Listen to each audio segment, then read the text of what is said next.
Hello everyone, welcome to electrical and jigs quiz. इस session को शुरू करने से पहले मैं आपको श्री गणेश चतुर्थी की हार्दिक शुभकामनाएं देना चाहता हूँ। गाइस, आपके जीवन में श्री गणेश जी सुख समृद्धि लाए और आपका सिलेक्शन जल्दी से जल्दी हो जाए, यही मैं श्री गणेश चतुर्थी के पर्व पर आपके लिए मैं सारी चीज़ें ये मांगता हूँ। गाइस, ठीक है। सबसे पहले तो आपको किस बता दूँ, काफ़ी सारे दिनों से हमारे पास में काफ़ी सारे एस्पिरेंट्स की रिक्वेस्ट आ रही थी कि ये यूपीपीसीएल जी कोर्स जो हमने अभी रिसेंटली लॉन्च किया था उसका डेमो क्लास जो है उनको प्रोवाइड किया जाए। ठीक है। हालांकि इंस्टाग्राम पर, टेलीग्राम पर और हर जगह हमें कॉन्टैक्ट करके सारे एस्पिरेंट्स ने इसके लिए डिमांड की थी। काफ़ी अच्छा रिस्पांस भी हमें इसके लिए मिला है। इनफैक्ट हमें एस्पिरेंट्स ने इसको बिना देखे काफ़ी अच्छा हमें पॉजिटिव उसका रिस्पांस दिया और काफ़ी क्लासेस जो है उनको पसंद आ रही है। ठीक है। जो आपकी क्वेरीज थी इस कोर्स को लेके हुए मैं आपको आज के सेशन में क्लियर कराना चाहता हूँ। ठीक है। ये हमारा first free demo class number 1 है। ठीक है। इसमें हम लोग पार्ट ए जो है वो हम लोग अच्छी तरीके से डिस्कस कर लेंगे। ठीक है। वो आपको फ्री ऑफ कॉस्ट देखना है, समझना है कि क्या क्या चीज़ें मैंने आपको बताया। और आपको एक जो छोटा सा मैं बताता हूँ हमेशा कि एक पेन पेपर लेके बैठिएगा, जो मैंने चीज़ें आपको पढ़ने के लिए बताई वो आपको प्लीज़ पढ़ना है अभी से, सो दैट आपका सिलेक्शन 100% हो सके। ठीक है। और इस सेशन को शुरू करने से पहले आपको 2 से 3 अपडेट देना चाहता हूँ, क्योंकि आपके आने वाले 4 एग्जामिनेशन के लिए क्योंकि वो काफ़ी इंपॉर्टेंट रहने वाले। अच्छी तरीके से सुनना है गाइस, डेडिकेटली अगर आप सिलेक्शन चाहते हो इसी साल में, तो जो मैं आपको पॉइंट्स बताने वाला हूँ एंड तक सेशन को देखना है, बिल्कुल भी कहीं पे भी स्किप नहीं करना है। छोटी से छोटी चीज़ें जो है वो आपको काफ़ी ज़्यादा फायदेमंद रहने वाली है। ठीक है। तो आपको इसको कंप्लीटली देखना होगा। आपके लिए मैं फ्री में एक फर्स्ट हमारा जो लेक्चर है काफ़ी इंटरेस्टिंग और विद टेबल्स और चार्ट है वो आपके लिए मैं अवेलेबल करा रहा हूँ, जो 100% आपको काम में आता है यूपीपीसीएल जेईई के कोर्स के लिए। ठीक है। सबसे पहले तो आपको एक चीज़ बताना चाहता हूँ, अभी भी हमने रिसेंटली इस चारों एग्जामिनेशन को, that means DRDO septum, SSC JEE, MP सब इंजीनियर और यूपीपीसीएल जेईई को ध्यान में रखते हुए हमने एक जनरल नॉलेज का कोर्स लॉन्च किया गया। ठीक है। ये हमारा बेस्ट 500 एमसीक्यूज का कोर्स है। अभी काफी सारे एस्पिरेंट्स उसमें सिर्फ 500 के ये नंबर देख के इस कोर्स के बारे में क्वेश्चन करने लगते हैं। देखिए गाइस, एक क्वेश्चन मैं आपको बता दूं, सिर्फ एक सेशन जो हुआ है अभी हमारा रिसेंटली, ठीक है, उसी में से अराउंड हम लोग 200 प्लस क्वेश्चंस को फ्रेम अप कर सकते हैं। इतना हमने टेबल्स और चार्ट उसके अंदर प्रोवाइड किया। ठीक है। तो आप समझ सकते हो इसके अंदर 10 लेक्चर्स लेने वाले। अगर हमने एक लेक्चर्स को 50 प्लस लेक्चर्स के माध्यम से हमने आपको बताया। ठीक है। तो इस 50 प्लस लेक्चर्स के अगर हम लोग काउंट करते हैं और उसके साथ जो आपको टेबल्स और चार्ट मिल रहा है, तो आपके जो 4 मेजर टॉपिक्स है गाइस, ठीक है, हिस्ट्री, ज्योग्राफी, पॉलिटी और स्टैटिक जीके, जो आपको डीआरडीओ, एसएससी जेईई, एमपी सब इंजीनियर और यूपीपीसीएल जेईई के कोर्स के लिए काम में आने वाले, वो आपकी कवर अप होने वाले। ब्रीफ में आपको इंट्रोडक्शन बता देता हूँ। आज की श्री गणेश चतुर्थी है, इसके लिए हमने एक्सटेंडेड आपके लिए जो वाउचर है वो हमने आपके लिए प्रोवाइड करके रखा है। बापा 50% ये हमारा मे भी काफ़ी जल्दी हमारा ये जो कूपन कोड है हम लोग इसको निकाल देंगे। और आज के दिन के लिए श्री गणेश चतुर्थी की पर्व पर आपको हम लोग फ्लैट 50% ऑफ दे रहे हैं और सिर्फ 125 रुपीज़ में कोर्स रहने वाला है। सारी चीज़ें सुनिएगा ध्यान से, मैं आपको सारी चीज़ें टाइम टू टाइम बताने वाला हूँ। इसके कोर्स के फीचर आपको अच्छी तरीके से पढ़ लेने, क्या क्या चीज़ें, सारी ई बुक्स रहने वाली, 1 साल तक वैलिड रहने वाला है। और देखिए, एमपी सब इंजीनियर के बारे में काफ़ी सारे स्टूडेंट्स कन्फ्यूजन में हो गए कि एमपी सब इंजीनियर के लिए हमारे एग्जामिनेशन जो है वो 24 सितंबर से, तो क्या हम लोग इसको ज्वाइन करें या ना करें। देखिए, ये 1 मंथ का ज़रूर है, लेकिन इसका जो डेट्स हमने फिक्स किए वो हमारे बिफोर 24 था। हमारे जो 10 के 10 लेक्चर्स है हमारे बिफोर 24 हमारे कंप्लीट हो जाएगा। उसके बाद आपका एसएससी जेईई के लिए, यूपीपीसीएल जेईई के लिए और डीआरडीओ के लिए काफ़ी ज़्यादा फायदेमंद रहने वाला है। अब देखिए, मैं आपको बता देता हूँ जल्दी से जल्दी, सो दैट हम लोग उसका हमारा जो पेड क्लास है हम लोग डिस्कस कर पाएंगे कि इसके अंदर क्या क्या चीज़ें रहने वाली है। देखिए, हिस्ट्री के अंदर as per the I guess आपको अपनी सारी चीज़ें पढ़ ली होगी, फिर भी मैं आपको बता देता हूँ जो नया एस्पिरेंट्स है। ठीक है। हालांकि जो मैम ने ऑलरेडी आपको बता दिया सारी चीज़ें। हिस्ट्री के अंदर एंशिएंट हिस्ट्री, मेडिएवल हिस्ट्री और मॉडर्न हिस्ट्री के अंदर ये हमारा 3 मेजर टॉपिक्स आते हैं। उसके अंदर के जो सब टॉपिक्स हो गए जैसे कि इंडस वैली सिविलाइजेशन। ठीक है। और आपको मैं बता दूं एसएससी के लिए, ठीक है, यूपीपीसीएल जेईई के लिए, एमपी सब इंजीनियर के लिए और डीआरडीओ के लिए काफ़ी ज़्यादा फायदेमंद रहने वाला है, क्योंकि हमने काफ़ी ब्रीफली इसके अंदर टॉपिक्स को इंक्लूड किया। और इसी के साथ जो आपके टेबल्स और चार्ट्स इंपॉर्टेंट है, जो आपको काफ़ी क्विकली स्टडी करने के लिए मदद करेंगे और आपको कहीं पर ढूंढना नहीं पड़ेगा। ये खासियत होती है गाइस। ठीक है। इसी कोर्स के लिए इंडस वैली सिविलाइजेशन हो गया, वैदिक पीरियड एंड रिलीजियस मूवमेंट है, ठीक है, Maurya period and post Maurya period है, ठीक है, दिल्ली सल्तनत, मुगल पीरियड, इसके ऊपर काफ़ी सारे एग्जामिनेशन में क्वेश्चन बनते हैं। डायनेस्टिस के ऊपर क्वेश्चन आता ही है। वाइसरॉयज हो गया, गवर्नर हो गया, ठीक है, कांग्रेस सेशंस हो गया, ठीक है, important battles, important sites of Harappan civilization हो गया। ये हिस्ट्री के अंदर टॉपिक आते हैं। इसके बियॉन्ड भी जो छोटे छोटे टॉपिक्स होते हैं वो भी हमारे कवर हो चुके हैं इस कोर्स में। ठीक है। इंडियन पॉलिटी के अंदर आप देख सकते हो कितनी सारी चीज़ें हमने इसको कवर अप किया है। ठीक है, कि हमारे पास इंडियन कॉन्स्टिट्यूशन है, fundamental rights and fundamental duties. ऐसा नहीं है। देखिए, सबसे पहली बात तो ये, इसको सिलेबस को देख के तो डरना नहीं है। जो इंपॉर्टेंट है, जो अभी तक का रिसेंटली एग्जामिनेशन पैटर्न फॉलो हुआ है, जो ट्रेंड है, जो प्रीवियसली क्वेश्चन पूछे गए, उससे से रिलेवेंट जो इंपॉर्टेंट आने वाले क्वेश्चन रहते हैं वो हमने कवर अप किए गए इन सारे टॉपिक्स में से। आप सारे चीज़ें पढ़ सकते हो। यूनियन गवर्नमेंट हो गया, स्टेट गवर्नमेंट है, local government, judiciary, miscellaneous topic में हमारे पास में प्लानिंग कमीशन हो गया, नीति आयोग, ठीक है, अमेंडमेंट्स हो गए, आर्टिकल जो 100% क्वेश्चन आते हैं आपको एग्जामिनेशन में, ठीक है। आर्टिकल की लिस्ट जो इंपॉर्टेंट होते हैं, ठीक है। फंडामेंटल राइट्स में क्या क्या चीज़ें इंपॉर्टेंट होती है, कौन से आर्टिकल से चीज़ें पूछी जाती थी, इंडियन पॉलिटी के अंदर हमने कवर अप किया, ठीक है। नेक्स्ट आते हैं हमारे पास में वर्ल्ड ज्योग्राफी, काफ़ी इंपॉर्टेंट है और क्वेश्चन बनते हैं। अगर आप चाहते हो एसएससी जेईई में सिलेक्शन लेना तो आपको सिर्फ टेक्निकल पढ़ के नहीं होगा गाइस, उसी के साथ आपको जो 100 मार्क्स के जो बाकी नॉन टेक्निकल पोर्शन है, हालांकि जनरल इंटेलिजेंस तो आप कर लेते हो प्रिपरेशन, लेकिन जनरल नॉलेज जो है, ठीक है, जनरल अवेयरनेस है वो आपका काफ़ी वीक हो जाता है, ठीक है। इसमें आप देख सकते हो वर्ल्ड ज्योग्राफी में origin and evolution of universe, structure of atmosphere हो गया, atmosphere, climate and weather, Indian river and water resource हो गया, ये सारे जो टॉपिक्स है आप इसको एक बार पढ़ के ध्यान में रख लीजिएगा। इतने सारे हम लोग कवर अप करने वाले वर्ल्ड ज्योग्राफिक्स टॉपिक में अंदर, ठीक है। नेक्स्ट सब्जेक्ट आता है हमारे पास static GK and one of the most important, और इसमें से काफ़ी वैरायटी क्वेश्चन बनती है। और अभी तक हमारा जो रिसेंटली आपको मैंने कोर्सेज प्रोवाइड किए थे, हमने जो ई बुक्स प्रोवाइड किए उसमें से प्रूवन हो चुका है कि सेम क्वेश्चन आपको एग्जामिनेशन में देखने मिलते हैं, इसीलिए हमने इस टारगेट कोर्स को लॉन्च किया है, हमारे जनरल नॉलेज के कोर्स को, ठीक है। तो आप देख सकते हो ये सिर्फ 500+ क्वेश्चन का एक सेशन नहीं है, इसमें से हम लोग अनगिनत क्वेश्चन प्रोवाइड कर सकते हैं। अगर हम लोग कहें भी तो 2000+ भी हमारे क्वेश्चन बन सकते हैं इस हमारे जो टेबल्स और चार्ट है इसमें से, ठीक है। तो इसमें से स्टैटिक जीके का जो पोर्शन है, इसमें से आपको इंटरनेशनल ऑर्गेनाइजेशन, उसके headquarter, year of establishment, airports हो गया, नेशनल पार्क्स हो गया, नोबल प्राइज जीके फैक्ट्स, ये सारा जो सिलेबस है गाइस काफ़ी इंपॉर्टेंट है। आपके रामसर साइट्स वगैरह हो गए, यूनेस्को वर्ल्ड हेरिटेज साइट्स हो गया, ठीक है।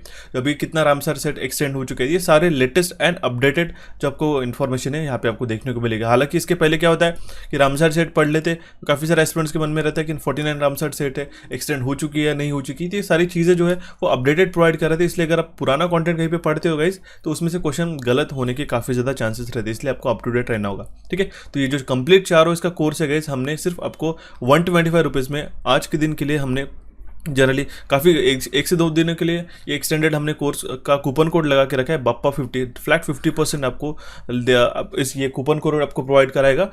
249 रुपीज़ का कोर्स आप ऑलरेडी देख सकते हो, 249 rupees is very nominal price, ठीक है, जो आपको हम लोग इस कंटेंट को प्रोवाइड करा रहे हैं, ठीक है। तो आपको सिर्फ 125 रुपीज़ में आपको देखने को मिलेगा हमारे कोचिफाई के एप्लीकेशन के ऊपर। क्या करना है, सारी चीज़ें यहाँ पे मैंने मेंशन कर दी है। कोचिफाई का एप्लीकेशन आपको डाउनलोड करना होगा प्ले स्टोर से, या फिर अगर आपको लिंक मिल जाएगी डिस्क्रिप्शन बॉक्स में, वहाँ पे आप क्लिक करके इसको डाउनलोड कर लीजिएगा। पेड कोर्स के सेक्शन में आपको इस बापा कूपन कोड को जरूर लगाना है गाइस, वहाँ से आप इस बेस्ट 500+ जीके कोर्स को ज्वाइन कर सकते हो, ठीक है। इसका जो डेडलाइन है और टाइम लाइन है ऑलरेडी हमने कोचिफाई चैनल के ऊपर अपलोड करा दी है, इसका टाइम टेबल जो है, ठीक है, बिफोर 24 आपका सितंबर ये हमारा कंप्लीट हो जाएगा। एक सेशन ऑलरेडी हो चुका है, सेकंड भी अभी अपकमिंग है, जल्दी से जल्दी आपका आ रहा है, ठीक है। तो ये आपको सारे टाइम टेबल के अकॉर्डिंग सारी चीज़ें मिल जाएंगी, तो उसको डेफिनेटली ज्वाइन करना है। रही बात हमारी यूपीपीएसएल जेईई सुपर एमसीक्यू कोर्स की, तो उसके बारे में मैंने ऑलरेडी आपको डिस्क्रिप्शन बता दिया, सारी चीज़ें मैंने आपको बता दी कि आपको जेईई 20 कूपन कोड हमने एक्सटेंड करके रखा है आपके लिए, ठीक है। अभी भी एक्सटेंड अवेलेबल है, ठीक है। 399 रुपीज़ में आपको जो है कोर्स आपको अभी भी अवेलेबल मिल जाएगा हमारे कोर्स के ऊपर, ठीक है, हमारे एप्लीकेशन के ऊपर जो है हमारा इलेक्ट्रिकल इंजीनियरिंग एमसीक्यूज, ठीक है। आपको टेक्निकल के लिए इलेक्ट्रिकल इंजीनियरिंग एमसीक्यूज और नॉन टेक्निकल के लिए कोचिफाई चैनल को जरूर फॉलो करके रहना गाइस। आपकी आने वाली 4 एग्जामिनेशन है, डेफिनेटली चारों में से एक तो भी आपका जो टारगेट होगा उसको सिलेक्शन ले लीजिएगा जल्दी से जल्दी, ठीक है। इसके अंदर कौन से टॉपिक रहने वाले मैंने आपको बता दिया, अराउंड 29 टॉपिक आपको मिलने वाला है इस कोर्स के अंदर। 3 टॉपिक ऑलरेडी हो चुके हैं हमारे, ठीक है, और उसी के साथ मैं आपको ई बुक्स भी प्रोवाइड करा रहा हूँ, उसकी चिंता मत कीजिएगा, ठीक है। इलेक्ट्रिकल फंडामेंटल हो गया, ठीक है, electronic component end devices, electrical and electronic instrument and measurement, ये तो मैं जरूर कहूँगा कि इसको प्लीज जाके देखिएगा गाइस, ठीक है, क्योंकि काफ़ी इंपॉर्टेंट और नई चीज़ें हमने इसके अंदर इंक्लूड करके रखी, ठीक है। उसी के साथ ये सारी जो टॉपिक्स है आपके इसके अंदर कवर अप होने वाली है जल्दी से जल्दी। ये इसका जो लास्ट डेट रहेगा हमारा, हम लोग कह सकते हैं कि हमारे अक्टूबर के 15 तक हमारा ये कोर्स जो है हमारा कंप्लीट हो जाएगा, ठीक है। 15 अक्टूबर तक हमारे 2.5 महीने तक हमारी सारी चीज़ें जो है वो टाइम टू टाइम जो एक्सटेंडेड इन्फॉर्मेशन होती है गाइस, यूपीपीसीएल में जो क्वेश्चन बनते हैं वही हम लोग इसके अंदर डिस्कस करें। और ये आपके एसएससी जेईई के लिए भी काफ़ी ज़्यादा फायदेमंद रहने वाला है, ठीक है। अगर आप एसएससी जेईई के लिए भी प्रिपेयर कर रहे होंगे तो ये भी काफ़ी ज़्यादा इंपॉर्टेंट रहेगा, ठीक है। तो इसको भी आप ज्वाइन कर लीजिएगा, ठीक है। इस जेईई 20 कूपन कोड को लगाएंगे, इस 500 का कोर्स जो आपको सिर्फ 399 रुपीज़ में मिल जाएगा एक्सटेंडेड ऑफर के साथ में, ठीक है। तो इसको जरूर ज्वाइन कीजिएगा हमारे दोनों भी एप्लीकेशन को डाउनलोड करके। तो अभी हम लोग हमारे जो सबसे पहला क्लास है इलेक्ट्रिकल फंडामेंटल, उसको हम लोग ज्वाइन करते हैं। आज के इस हमारे UPPCL JEE super MCQ course का हम लोग क्लास 1 डिस्कस करने जा रहे हैं, जिसके अंदर हम लोग इलेक्ट्रिकल फंडामेंटल्स के ऊपर जो बेसिक क्वेश्चंस बनते हैं, बेसिक हमारे पास में डेटा बेस्ड क्वेश्चन बनते हैं, वो हम लोग डिस्कस करेंगे गाइस। आपको पता है इलेक्ट्रिकल फंडामेंटल ऐसा एक स्टैटिक टॉपिक है जो आपको हर एक एग्जामिनेशन के लिए काम में आने वाले। इसके अंदर के हालांकि जो भी हम लोग एलिमेंट पढ़ने वाले 1-2 कोर्स के अंदर हम लोग ऑलरेडी कुछ एलिमेंट्स हम लोग पढ़ चुके हैं, लेकिन इसके बियॉन्ड भी आपको बताना चाहता हूँ जो 28 टॉपिक्स है उसके अंदर हम लोग जो सब टॉपिक्स आएंगे वो भी हम लोग यूनिक तरीके से डिस्कस करेंगे। करेंगे गाइस। ओके, आपको एक चीज़ बताना चाहता हूँ, जो एस्पिरेंट फ्रेश है, ठीक है, अभी इन्होंने इस साल से प्रिपरेशन शुरू किया, या फिर जिन्होंने 6 महीने से 1 साल से प्रिपरेशन कर दिया, या फिर 2 साल से प्रिपरेशन करते हुए आ रहे हैं, इसके बियॉन्ड भी, उनको एग्जामिनेशन में एक प्रॉब्लम सबसे ज़्यादा जा रही है कि जो यूपीपीसीएल जो एग्जामिनेशन में क्वेश्चन पूछता है वो यूनिक वे से पूछता है, ठीक है। क्या अप्रोच रहना चाहिए, किस तरीके से आपको गाइडेंस होना मिलना चाहिए प्रॉपरली एग्जामिनेशन को क्लियर करते हो, क्योंकि हमारा जो कोर सिलेबस है गाइस, ठीक है, कोर सिलेबस तो हमने काफ़ी बार यूट्यूब के ऊपर ऑलरेडी पढ़ चुके हैं, ठीक है। हमारे यूपीपीसीएल जी की सुपर एमसीक्यू सीरीज भी आप उसको फॉलो कर सकते हैं, फंडामेंटल है वो आपका क्लियर होते जाएगा, ठीक है। ऐसा नहीं कि आप सिर्फ कोर्स परचेस कर लिया तो आपने इतना करना है। मैंने आपको बताया था कि आपके एंड से मुझे एक इनपुट चाहिए कि आपको जो गाइस थियरी अच्छी तरीके से पढ़ के रखना है, आपके हर एक सब्जेक्ट के ऊपर, हर एक टॉपिक के ऊपर अच्छी तरीके से फंडामेंटल्स क्लियर करने होंगे। ओके, और सबसे पहले तो हमारा जो फ्री ऑफ कॉस्ट सेशन है यूट्यूब का, वो भी आपको कंप्लीट करना होगा, वो सीरीज भी आपको कंप्लीट करनी होगी। इसी के साथ हम लोग इस इलेक्ट्रिकल फंडामेंटल इस टॉपिक के बाद में जो क्वेश्चंस का अप्रोच आजकल चेंज करना है आपको, किस तरीके से क्वेश्चन बनते हैं एग्जामिनेशन में, उसके बारे में हम लोग डिस्कस करेंगे और उसके रिलेटेड क्वेश्चन को हम लोग डिस्कस करेंगे यूनिक वे से, ठीक है। सो अभी हम लोग हमारे सेशन को शुरू करते हैं। टाइम टू टाइम मैं आपको सारी चीज़ें जहाँ पे भी जो चीज़ें रिक्वायर्ड रहेंगी वो आपको बताने वाला होगा। ये हमारा सबसे फर्स्ट टॉपिक रहने वाला है, जो कि इलेक्ट्रिकल फंडामेंटल। काफ़ी बेसिक से क्वेश्चन रहने वाले हैं, लेकिन इसमें वैरायटी काफ़ी ज़्यादा है, वो तो हम लोग एक बार डिस्कस कर लेते हैं, ठीक है। जो हमारे पास में यूनिक टॉपिक आएंगे उसके अंदर आपको ज़्यादा फोकस देकर ध्यान में रखना होगा। इसके बेसिस पे हर एक पॉइंट मैं आपको क्लियर करने की कोशिश करता हूँ आज के इस टॉपिक में, जो है हमारा इलेक्ट्रिकल फंडामेंटल्स। ओके, सो देखते हैं हमारा सबसे पहला क्वेश्चन इसी तरीके से बनने वाले गाइस। आपको मैं इस तरीके से हैबिट डालने वाला कि ये क्वेश्चन हम लोग किस तरीके से डिस्कस कर रहे हैं, ऐसा नहीं है गाइस। आपने देखा होगा, अभी मैंने आपको बताया था कि 750 क्वेश्चन की जो सीरीज हमने लगा के रखी है आपके लिए, उसमें से 150 क्वेश्चन हमारे हो चुके हैं, ठीक है। अभी हमारे पास में 600 क्वेश्चन बचे हुए हैं, ठीक है। जिस तरीके से हम लोग 600 क्वेश्चन को अप्रोच करेंगे, कंप्लीट करेंगे, उसी टाइम टू टाइम हमारे जो सेशन है, ये सुपर एमसीक्यू कोर्स ये हमारे कंप्लीट होते रहेंगे, राइट। उसमें आपको ये चीज़ें टाइम टू टाइम एडिशनली जो हमारे इस पेपर में आजकल जो ट्रेंड में पूछी जा रही है, दैट मीन्स जो आजकल ट्रेंडिंग क्वेश्चंस है, वो हम लोग उसमें टाइम टू टाइम हम लोग ऐड अप करते रहेंगे, ठीक है। तो वो सीरीज भी आपको कॉम्प्लीटली फॉलो करने होंगे गाइस। और जो क्वेश्चंस आपको यूनिक लग रहे होंगे, तो ऐसा बिल्कुल नहीं सोचना है कि क्वेश्चन नहीं आ सकता या फिर हमें आता है, ये तो काफ़ी बेसिक्स है। मैं आपको हर एक पॉइंट आपको चीज़ें बताने वाला हूँ कि कहाँ कहाँ गलतियाँ होती है।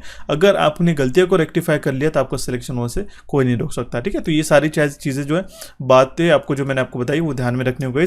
आपने इसके लिए पे किया है, आपने इसके लिए टाइम आपका निकाल के आप इसके लिए पढ़ रहे हो, तो आपको हर एक पॉइंट जो है आपको क्लियर करते जाऊंगा मैं। ओके, क्वेश्चन क्या है हमारे पास में, which of the following is, और हाँ एक चीज़ जो मैंने आपको बताया था कि जो आपका यूपीपीसीएल जेईई का कोर्स है गाइस, ठीक है, हमने काफ़ी डिराइव करके रखा है हमारे जो डिप्लोमा का कोर्स है, ठीक है, पॉलिटेक्निक के जो कोर्सेज है, ठीक है, जो हमारा सिलेबस रहता है उसके ओरिएंटेड हमारा ये सिलेबस रहने वाला, क्योंकि हमने 2022 के अंदर एक कंप्लीटली जब हमने ट्रेंड फॉलो किया था वो था कि इसमें से जो क्वेश्चन बने थे आपके सिर्फ डिप्लोमा बेस के जो थ्योरी था, जो सब्जेक्ट था, आपका जो सिलेबस था, उसके ऊपर से क्वेश्चन बने थे। ओके, सो देखते हैं हमारा सबसे पहला क्वेश्चन क्या है, which of the following is not considered into a base unit in a SI system.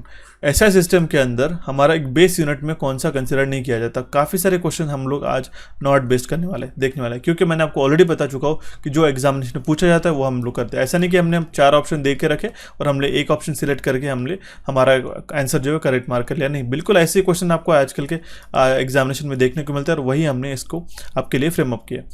इसमें से बेस एसआई सिस्टम में जो बेस यूनिट है उसके अंदर हमारे पास में 7 यूनिट्स आते हैं, ठीक है, वो आपको पता होने चाहिए। इसमें से कौन सा उसमें इंक्लूड नहीं होता। सबसे पहले हमारे पास में ऑप्शन में intensity of electric current, correct, intensity of electric current उसके अंदर इंक्लूड होता है। अमाउंट ऑफ सब्सटेंस उसके अंदर हमारा ये जो यूनिट है वो हमारा इंक्लूड होता है, ठीक है। मास भी हमारा इंक्लूड होता है, बट वोल्टेज ही हमारा बेस यूनिट में नहीं आता है, इसलिए इसका करेक्ट आंसर आ जाएगा हमारा ऑप्शन डी। अब देखिए 7 ऐसे बेस यूनिट है हमारे पास एसआई सिस्टम में। क्वेश्चन हर एक चीज़ें आपको बताने वाला हूँ, ध्यान में रखना होगा। क्वेश्चन अगर आपको ऐसा पूछा गया कि बेस यूनिट में कितने हमारे पास में क्वांटिटीज होती है, तो वहाँ पे 7 होती है। कौन सी होती है, वो थे हमारे पास में सबसे पहला time, length, mass, electric current, temperature, amount and luminous intensity. Time को हमारा यूनिट क्या है, सेकंड्स। लेंथ को हम लोग किस में मेजर करते हैं, मीटर में। मास को हम लोग किलोग्राम में। इलेक्ट्रिक करंट को हम लोग एम्पियर में। टेम्परेचर को हम लोग केल्विन में। डिग्री सेंटीग्रेड नहीं गए, ठीक है। यहीं पे हमारे पास में काफ़ी कबार कन्फ्यूजन आ सकता है। डिग्री सेंटीग्रेड भी आपको क्वेश्चन में ला सकता है कि बेस यूनिट में हमारे पास में जो टेम्परेचर मेजर करते हैं उसको हम लोग किस में मेजर करते हैं, डिग्री सेंटीग्रेड नहीं, केल्विन। हम लोग क्या करते हैं जनरली 4 ऑप्शन जो रहते हैं, सीधी बात बता दो, 2 ऑप्शन तो हम लोग डायरेक्टली एलिमिनेट कर लेते, लेकिन इन दोनों ऑप्शन में ही हम लोग काफ़ी ज़्यादा टाइम स्पेंड कर देते। या तो हम लोग गलत मार्क करके आते या फिर ओवर कॉन्फिडेंट होकर हम लोग उसको स्किप करके आते या फिर हम लोग कोई भी दूसरा रॉन्ग आंसर मार्क करके आते। ऐसा नहीं करना है। ये जो 2 ऑप्शन का जो कन्फ्यूजन है वही मैं आपको क्लियर कराने वाला हूँ, ठीक है। तो टेम्परेचर हम लोग किस में मेजर करते हैं, केल्विन में। अमाउंट, ठीक है, मोल। ल्यूमिनस इंटेंसिटी कैंडेला में, ठीक है। ये हमारे 7 जो है बेसिक यूनिट्स हमारे होते हैं एसआई सिस्टम में, ठीक है। ऑप्शन डी इस क्वेश्चन का करेक्ट आंसर आ जाएगा। इस तरीके से नॉट वाले क्वेश्चंस को आपको डील करते आना चाहिए, पढ़ने में आपकी जो स्पीड है वो आपको बढ़ानी पड़ेगी, ठीक है। नेक्स्ट क्वेश्चन आ सकता है इस तरीके से, unit of plane angle is given us, ठीक है। हमें तो पता है एक एंगल को हम लोग जनरली डिग्रीज वगैरह में लेके चलते हैं, ठीक है। आपको यूनिट ऑफ प्लेन एंगल पूछा गया, ठीक है। प्लेन एंगल का जो यूनिट है तो उसको हम लोग कहते हैं रेडियन में मेजर, ठीक है।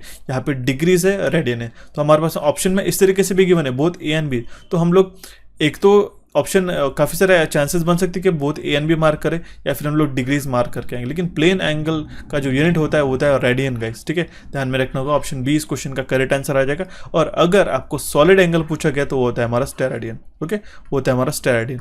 ये आपको दोनों भी चीज़ें ध्यान में रखनी है। इस तरीके से फंडामेंटल आज का जो सेशन रहने वाला है 100 स्लाइड्स का सेशन है आपका, मैं आपको अभी से बता देता हूँ, 100+ स्लाइड्स का आपका सेशन है, ठीक है।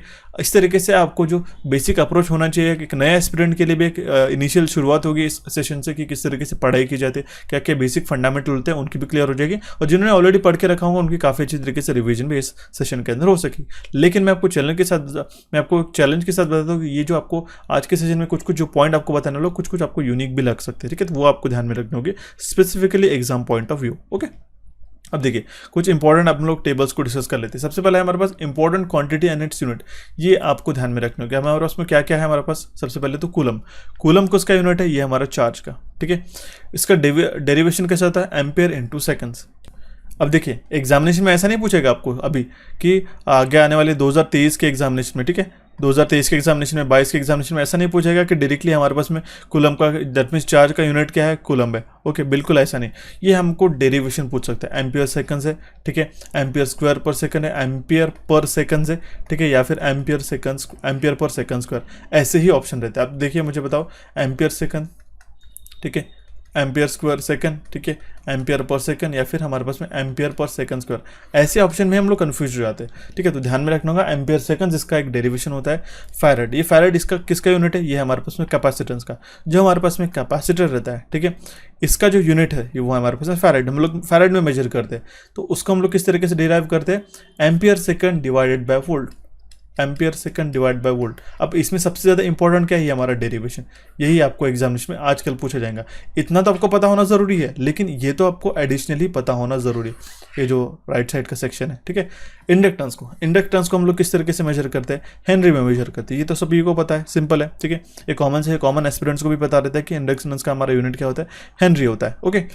अगर नहीं पता है तो you have to prepare very seriously, ठीक है। मैं आपको बता दूं, अगर आप यहाँ से शुरुआत कर रहे हो इसकी, अगर आपको चार्ज, ठीक है, कैपेसिटेंस, इसके यूनिट्स नहीं पता है तो आपको काफ़ी सीरियस प्रिपरेशन की ज़रूरत है, तो काफ़ी अच्छे डेडिकेटली प्रिपेयर करने की ज़रूरत है, ठीक है। मैं ऐसा कंसिडर करते चल रहा हूँ कि 30-40% आपको सिलेबस ऑलरेडी आता है, बेसिक चीज़ें आपको सारी चीज़ें क्लियर है, इसलिए मैंने आपको बताया था कि आपका थियरी जो पोर्शन है गाइस आप अच्छी तरीके से पढ़ के रखिएगा, ओके। अभी हेनरी जो है इंडक्टेंस का जो यूनिट है, दैट मीन्स इंडक्टेंस का जो यूनिट है वो हमारे पास हेनरी, इसको हम लोग किस तरीके से डिराइव करते हैं, volt second divided by ampere, ठीक है, volt second divide by ampere. ये आपको काफ़ी इंपॉर्टेंट है, अभी आपको काफ़ी इजी लग रहे होंगे, फिर भी एग्जामिनेशन में जब भी ये क्वेश्चन बनाते हैं तो एक एक क्वेश्चन, देखिए हमें 150 क्वेश्चन को डील करना है गाइस, ठीक है। 150 क्वेश्चन में हमें एक एक क्वेश्चन को कलेक्ट करते हुए हमारा सिलेक्शन होता है, ये बात आप मानते हो, करेक्ट। एक एक क्वेश्चन को आप सिलेक्ट करते हुए आपका सिलेक्शन लेना होगा, एक एक क्वेश्चन का आपको करेक्ट आंसर मार्क करना होगा, ठीक है। और अगर आप तभी कर पाओगे जब आप उस सारे फंडामेंटल्स में कॉन्फिडेंट होगे, फंडामेंटल्स आपका क्लियर होगा, तभी जाके आपका इक्वल ऐसे 1-1-1 करके आपके जो क्वेश्चंस बनते जाएंगे उससे आपका ओवरऑल स्कोर आता है। ठीक है, अगर आप उसमें एक्यूरेसी लो रहती है तो मान लो आपका सिलेक्शन वहीं पे नहीं होता। ठीक है, क्लियरली आपको मैं प्रैक्टिकल चीज़ें बता देता हूँ, एक्यूरेसी भी इसमें काफ़ी मैटर करती है, इसलिए आपको फंडामेंटल्स क्लियर होना ज़रूरी है। ओके, हर्ट्ज किसका यूनिट है? ये हमारे फ्रीक्वेंसी का यूनिट है। ये किसका रेसिप्रोकल है? सेकंड्स का, 1/सेकंड। ठीक है, it is a reciprocal of seconds. Joule किसका यूनिट है? जूल ये यूनिट है हमारे वर्क का गाइस। ठीक है, जिसको हम लोग डिराइव करते हैं न्यूटन मल्टीप्लाइड बाय मीटर। ठीक है, न्यूटन। अब देखिए N-M। ठीक है, डैश मतलब क्या होता है? एक ही लाइन में न्यूमरेटर में है। ठीक है, न्यूटन डैश मीटर, ठीक है।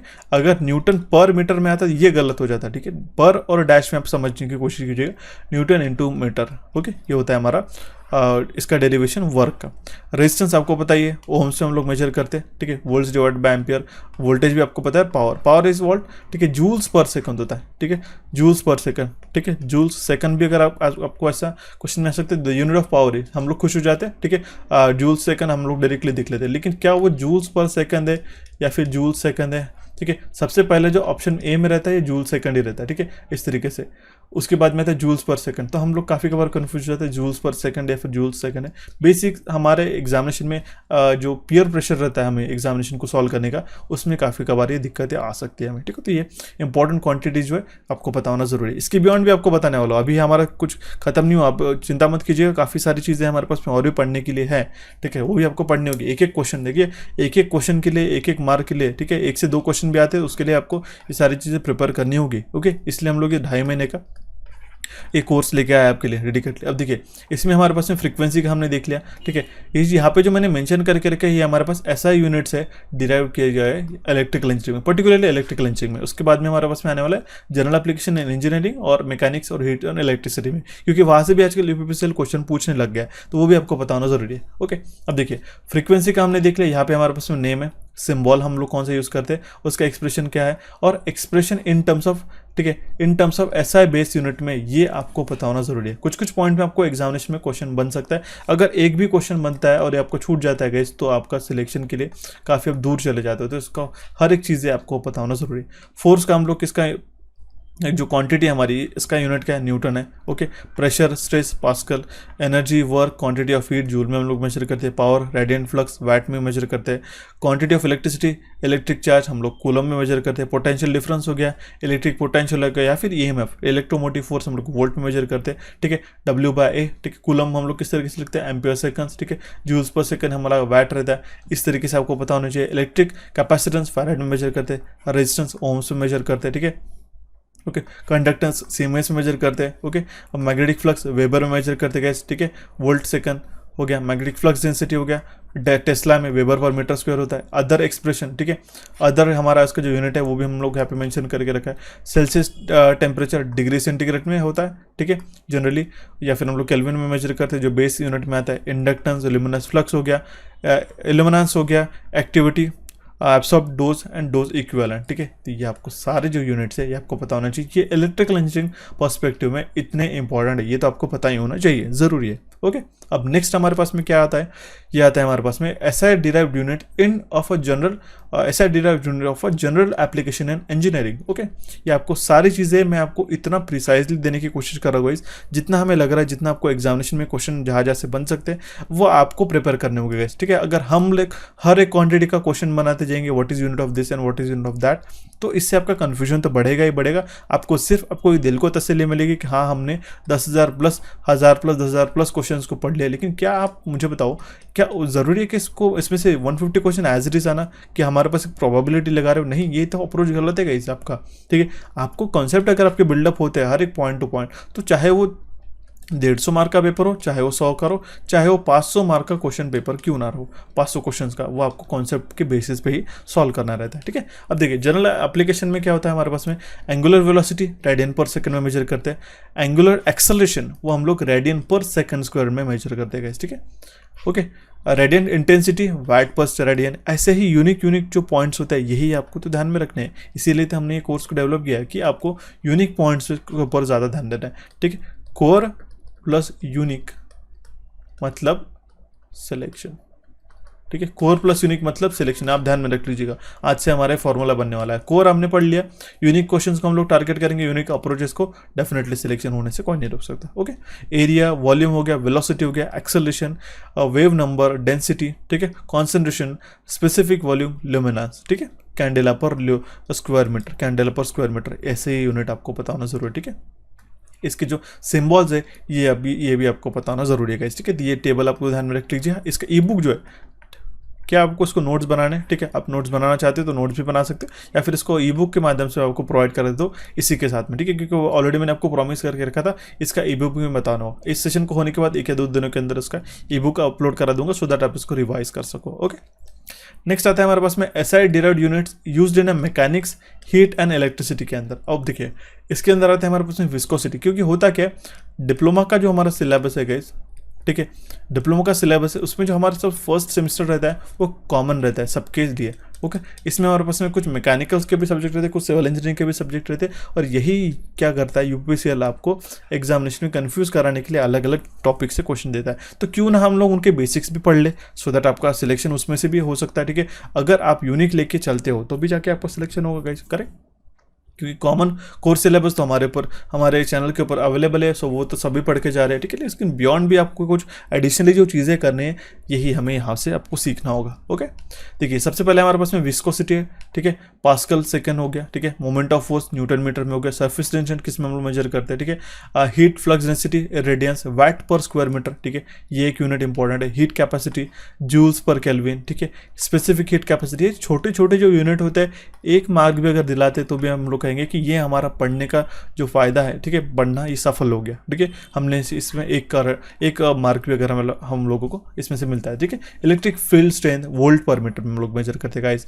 Energy density joule per cubic metre है, देखिए स्क्वायर मीटर नहीं, एनर्जी डेंसिटी हम लोग जूल पर क्यूबिक मीटर में मेजर करते हैं। ठीक है, थर्मल कंडक्टिविटी है, वाट पर मीटर केल्विन है, स्पेसिफिक एनर्जी, हर एक पॉइंट इंपॉर्टेंट है, जरूरी नहीं मैं आपको पढ़ के बता रहा हूँ तो वो इंपॉर्टेंट नहीं है। ठीक है, परमिटिविटी हो गया, करंट डेंसिटी हो गया एम्पियर पर स्क्वायर मीटर, ठीक है, जैसे एनर्जी डेंसिटी हो गया जूल पर क्यूबिक मीटर, उस तरीके से करंट डेंसिटी हो गया हमारे पास में ampere per square metre, magnetic field strength है एम्पियर पर मीटर, परमेबिलिटी है henry per metre, molar energy joule per mole, ठीक है, मोलर एंट्रोपी या फिर मोलर हीट कैपेसिटी हम लोग जूल पर मोल केल्विन इसमें हम लोग यूज करते हैं। ठीक है, इसकी जो एक्सप्रेशन है in terms of base unit, अगर आप इसको अच्छी तरीके से ध्यान में रख सकते हो तो काफ़ी अच्छी बात है गाइस।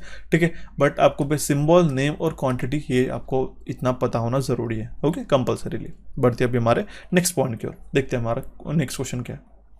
देखिए क्वेश्चन क्या है, क्वेश्चन कह रहा है हमारे पास में femto can be expressed as, ठीक है, ये काफ़ी बेसिक्स प्रीफिक्सेस है गाइस, ठीक है, जो आपको पता होना जरूरी है। काफ़ी कबार हम लोग स्टूडेंट जो है इसमें भी गलतियां कर देते हैं। अगर आपका फंडामेंटल वीक है तो इसमें से आने वाले जो आपके जो बेसिक्स क्वेश्चन रहते हैं, ठीक है, उसमें भी आप गलतियां कर सकते हैं। फेमटो को हम लोग किस में एक्सप्रेस कर सकते हैं, 10⁻⁻15 में। ठीक है, अब मुझे बताइए काफ़ी सारे एस्पिरेंट्स को ये इतना पता होगा, ठीक है, हमें मिली पता हो 10⁻³ माइक्रो पता है -6 होता है, नैनो मतलब पता है -10, पी को भी पता होता है कि -12 होता है, लेकिन फेमटो मतलब होता है 10⁻15, एटो मतलब होता है 10⁻18। इसके सिंबल बिल्कुल भी डी है तो आपको कैपिटल डी नहीं लिखना है, ठीक है, स्मॉल सी है तो आपको कैपिटल सी नहीं लिखना है, गलत हो जाएगा, क्योंकि यहाँ से अगर आप लोग पी ए भी लिखते हो, ठीक है, पी ए लिखते हो, ठीक है, करंट का, जिससे हम लोग एम्पियर लिखते हैं एम्पियर, ठीक है, पी ए, अगर आपने पी ए लिख लेते पास्कल हो जाएगा, ठीक है, अगर आपने पी लिख लिया तो ये हो जाएगा हमारा pico.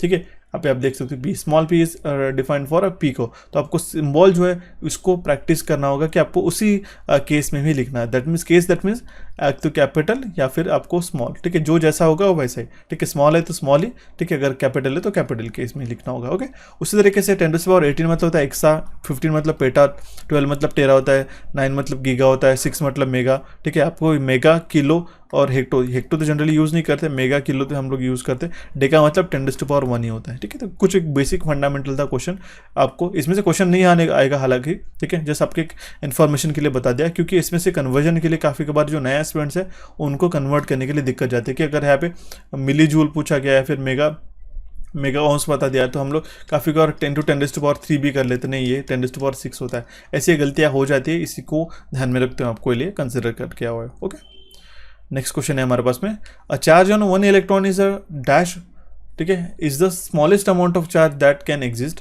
And the coulomb can be defined as a charge on a dash electrons और as a charge experiencing a force of 1 newton in a electric field of 1 volt per metre as the charge transferred in a 1 second by a current of 1 ampere. बिल्कुल ऐसे ही question आपको UPPCL में पूछे जाते हैं guys, क्योंकि examiner चाहता है कि आपको इस सब पढ़ने में, ठीक है, इन सब लाइंस को पढ़ने के लिए आपका टाइम व्यतीत हो, और आप इसमें ऑप्शंस में भी टाइम व्यतीत होने के बाद ये क्वेश्चन तो काफ़ी इजी रहता है, लेकिन इसमें से आपके जो ऑप्शन चूज करते हो वो आपके कन्फ्यूजन के द्वारा आप गलत मार्क कर लो। ये एग्जामिनर का मेन अप्रोच रहता है कि आपको किस तरीके से उलझाया जाए क्वेश्चन को सॉल्व करते हो, तो आपको बिल्कुल उलझना नहीं है, हमें सिंपल पूछा गया क्वेश्चन में क्या है हमारे पास में, चार्ज ऑन 1 इलेक्ट्रॉन, एक इलेक्ट्रॉन के ऊपर चार्ज कितना रहता है 1.602, इतना तो ध्यान में रहता है हमारे पास। 1.602 इंटू 10⁻, यहाँ पे हमें कन्फ्यूजन आती है, यहाँ पे -9 है या फिर -90, तो ध्यान में रखना होगा 10⁻⁻19। That means a charge on a electron is 1.602 into 10⁻⁻19, और वो एक स्मॉलेस्ट अमाउंट ऑफ चार्ज है जो एग्जिस्ट हो सकता है। और कूलम को हम लोग किस तरीके से डिफाइन करते हैं? Coulomb can be define as a charge on, coulomb can be defined as a charge on 6.24 into 10⁻18 electrons, ठीक है, और as a charge experiencing a force of 1 Newton in an electric field of 1 volt per meter as a charge transferred in a 1 second by a current of 1 ampere। यहाँ से जो मैंने आपको line पढ़ा के रखा है ये भी आपको एग्जामिनेशन में एज अ स्टेटमेंट देके पूछा जा सकता है और फिर आपको एज अ क्वेश्चन में बन सकता है, ठीक है। तो ये सारी चीज़ें जब तक आप खुद के एंड से थ्योरी आप अच्छी तरीके से पढ़ोगे नहीं, तब तक आपको मैं बता दूं, जो भी अगर आपको डायरेक्टली क्वेश्चन लगा रहे होंगे, डायरेक्टली क्वेश्चंस को पढ़ रहे होंगे, तो वहाँ पे आपको काफ़ी दिक्कतें जा सकती है। तब मैं आपको डायरेक्टली फाइनेस्ट अप्रोच बता रहा हूँ से एग्जामिनेशन को क्लियर करने के लिए, ना कि मैं आपको प्रिपेयर करने के लिए ये चीज़ें नहीं लेके आया हूँ कि आप हम लोग सिर्फ प्रिपेयर करते रहिएगा कि सुपर एमसी की कोर्स हमने लेके आया है उसके लिए ज्वाइन कीजिए। नहीं, I want you to get selected as fast as possible, ठीक है, इसीलिए आपको बता रहा हूँ गाइस, ठीक है। आपके एंड से भी आपको उतनी ही मेहनत करनी होगी। ऑप्शन डी इस क्वेश्चन का करेक्ट आंसर है। इसके रिलेटेड भी मैंने एक्स्ट्रा इन्फॉर्मेशन यहाँ पे मैंने प्रोवाइड करके रखी है, आप इसको चाहो तो पढ़ सकते हो, ओके, चाहो तो नहीं, पढ़ना ही पढ़ना है, ज़रूरी है। नेक्स्ट क्वेश्चन काफ़ी सिंपल है हमारे पास में, ठीक है।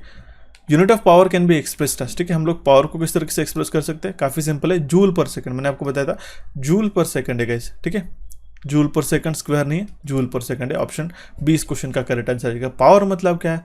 It is a rate of doing work और ट्रांसफरिंग एनर्जी, एक एनर्जी को ट्रांसफर करते वक्त, ठीक है, या फिर हम लोग एक काम को करते वक्त जो हमारे पास यूनिट रहता है उसको हम लोग कहते हैं पावर, ठीक है। वाट आवर जो है हमारा, ठीक है, वाट आवर जो है ये यूनिट आता है हमारे पास में इलेक्ट्रिक एनर्जी का, तो इसमें आपको कन्फ्यूजन नहीं होना है। वाट आवर की भी अगर हमारे पास ऑप्शन आता है तो हम लोग काफ़ी बार पावर और एनर्जी में कन्फ्यूज हो जाते हैं, ठीक है। तो पावर में आपको सिर्फ ध्यान में रखना हो, पावर का जो यूनिट है वो आपको ध्यान में रखने का, वो था हमारे पास में जूल पर सेकेंड, ओके।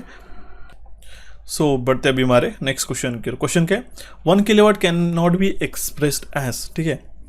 ये क्वेश्चन जो हमारे पीएमसी का हमारा कोर्स था गाइज, इसमें से काफ़ी जो फंडामेंटल था उसके अंदर अपने बेसिक के अंदर पढ़ा दिया था, लेकिन वो जो पढ़ाने का तरीका था वो हमारे मैकेनिकल एस्पिरेंट्स को कंसिडर करते हुए था।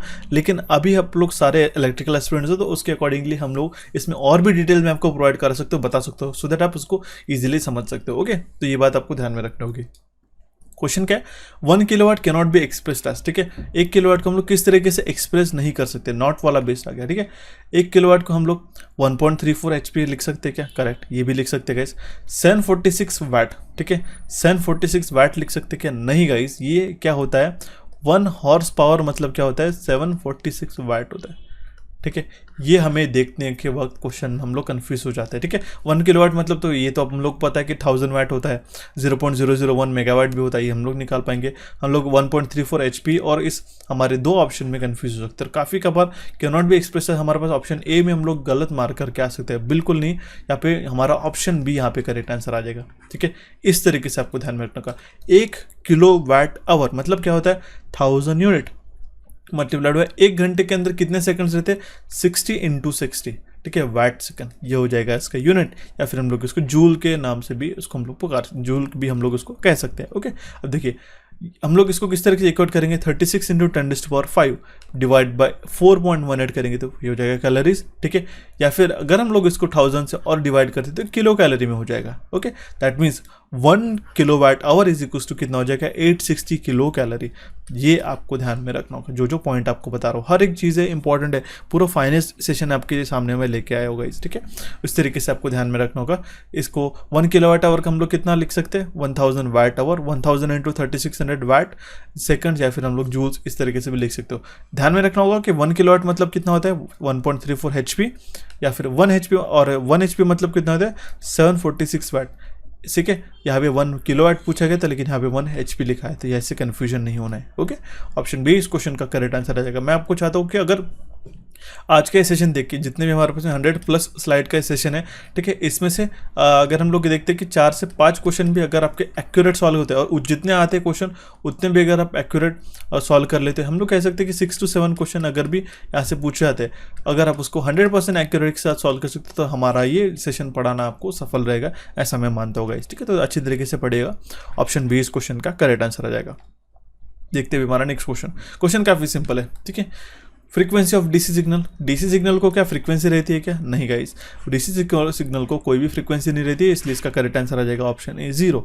इसके साथ में आपको जो बताने वाला वो है हमारा इंपॉर्टेंट चार्ट। अब देखिए इसके अंदर कुछ कुछ चीज़ें होती है, काफ़ी फंडामेंटल जो चीज़ें होती है हम लोग भूल जाते हैं और या फिर हम लोग उसको इग्नोर करते हैं। अल्टरनेटिंग करंट और एक डायरेक्ट करंट हमारे पास में से दो क्वांटिटी रहती है, ठीक है। अल्टरनेटिंग करंट मतलब क्या है, उसमें हमारे पास में पैरामीटर हमने यहाँ पे लिख के रखा है, amount of energy that can be correct, safe to transfer over longer distances and can provide a more power, correct. Alternative current जो है हमारा सेफ है, हम लोग लॉन्ग डिस्टेंस के ऊपर उसको ट्रैवल भी करा सकते हैं, ट्रांसफर भी कर सकते हैं और हमारे पास ज़्यादा से ज़्यादा पावर भी दे सकता है। लेकिन हमारा उसी टाइम पे जो डायरेक्ट करंट है, ठीक है, तो जो वोल्टेजेस है हमारे डायरेक्ट करंट के वो हमारे पास में ज़्यादा दूर तक ट्रैवल नहीं कर सकते unless it begins to lose energy, ठीक है। क्योंकि जब देखिए एक सर्टन लेवल तक ही हम लोग उसको डीसी सिग्नल को डायरेक्ट करके को ट्रांसफर कर सकते हैं। डीसी करंट बोल रहा हूँ मैं, एचवीडीसी की बात नहीं कर रहा हूँ, कंफ्यूज नहीं होना, ठीक है। एचवीडीसी का मैं यहाँ पे जिक्र नहीं किया, डायरेक्ट करंट और अल्टरनेटिव करंट की बात करो पर्टिकुलरली, ठीक है।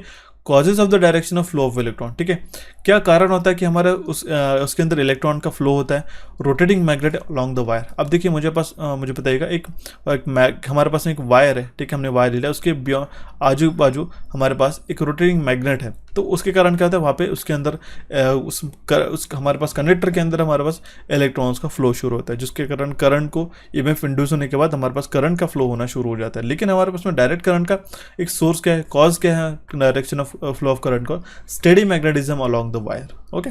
फ्रीक्वेंसी आपको पता है इंडिया के अंदर 50 हर्ट्ज यूज़ किया जाता है, लेकिन 60 हर्ट्ज यूएसए और वेस्टर्न कंट्रीज में यूज़ होता है, ठीक है। लेकिन यहाँ पे डायरेक्ट करंट जो होता है हमारे पास में वो हमारा 0, ओके।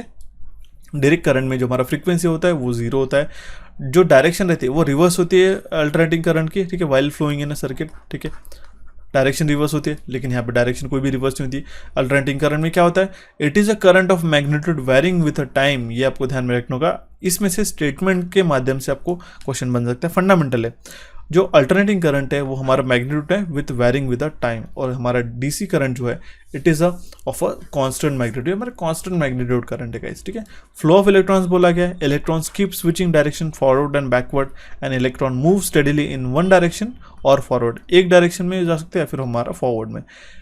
जनरली एसी करंट हमारे पास कहाँ से हम लोग ऑब्टेन करते हैं, एसी जनरेटर हो गया या फिर मेन सप्लाई हो गया, आपके घर पे जो सप्लाई आते हैं वहाँ से आता है हमारे पास में एसी सिग्नल, ठीक है, एसी करंट। लेकिन हम लोग डीसी करंट को अपटर्न करने के लिए सेल या फिर बैटरीज का इस्तेमाल करते हैं।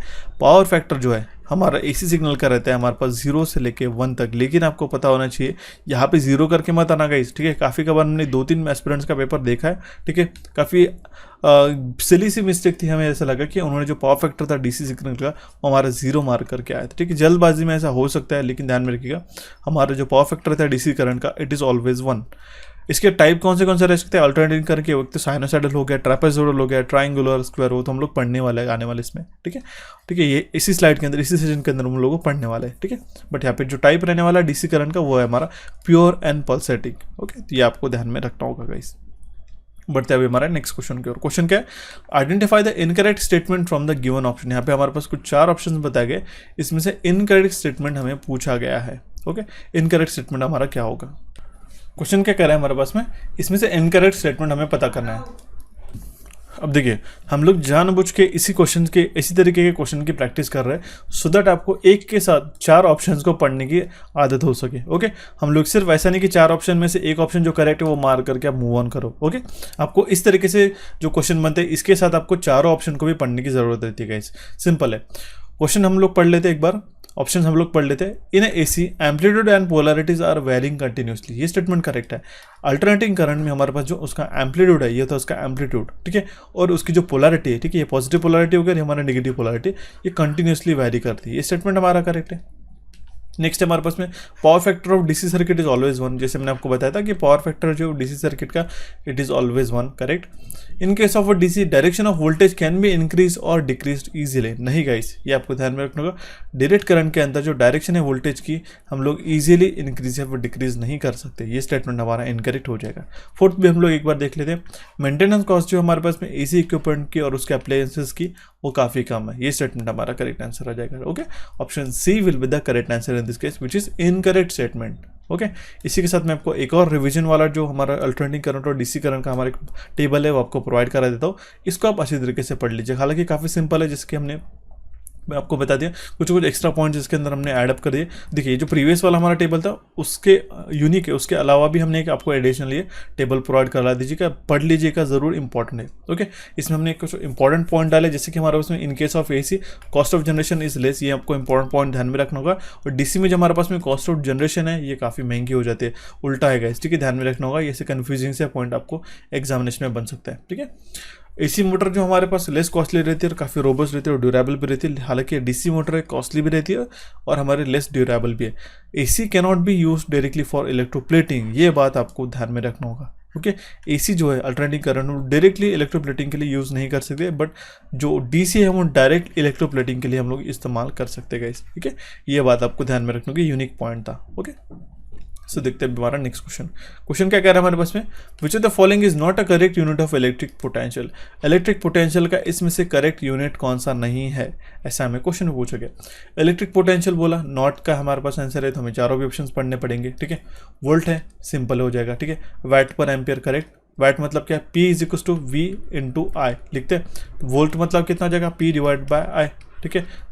P that means power divide by हमारा क्या हो जाएगा, करंट, ठीक है। करंट किस में हम लोग मेजर करते हैं, एम्पियर में। अब मुझे बताइएगा, वोल्ट का हमारा ये सेकंड यूनिट भी हो गया, करेक्ट है। जूल पर कूलम स्क्वायर, ठीक है, ये तो हमारा इनकरेक्ट स्टेटमेंट हो जाएगा, ये हमारा करेक्ट यूनिट नहीं है गाइस, ठीक है। जूल्स पर कूलम स्क्वायर नहीं होता है, जूल्स पर कूलम होता है। अगर ऐसा रहता तो हमारा यहाँ पे करेक्ट आंसर रहता था, लेकिन फोर्थ ऑप्शन में भी क्या पाया, जूल्स पर एम्पियर सेकंड, ये भी हमारा स्टेटमेंट करेक्ट हो जाएगा, ठीक है।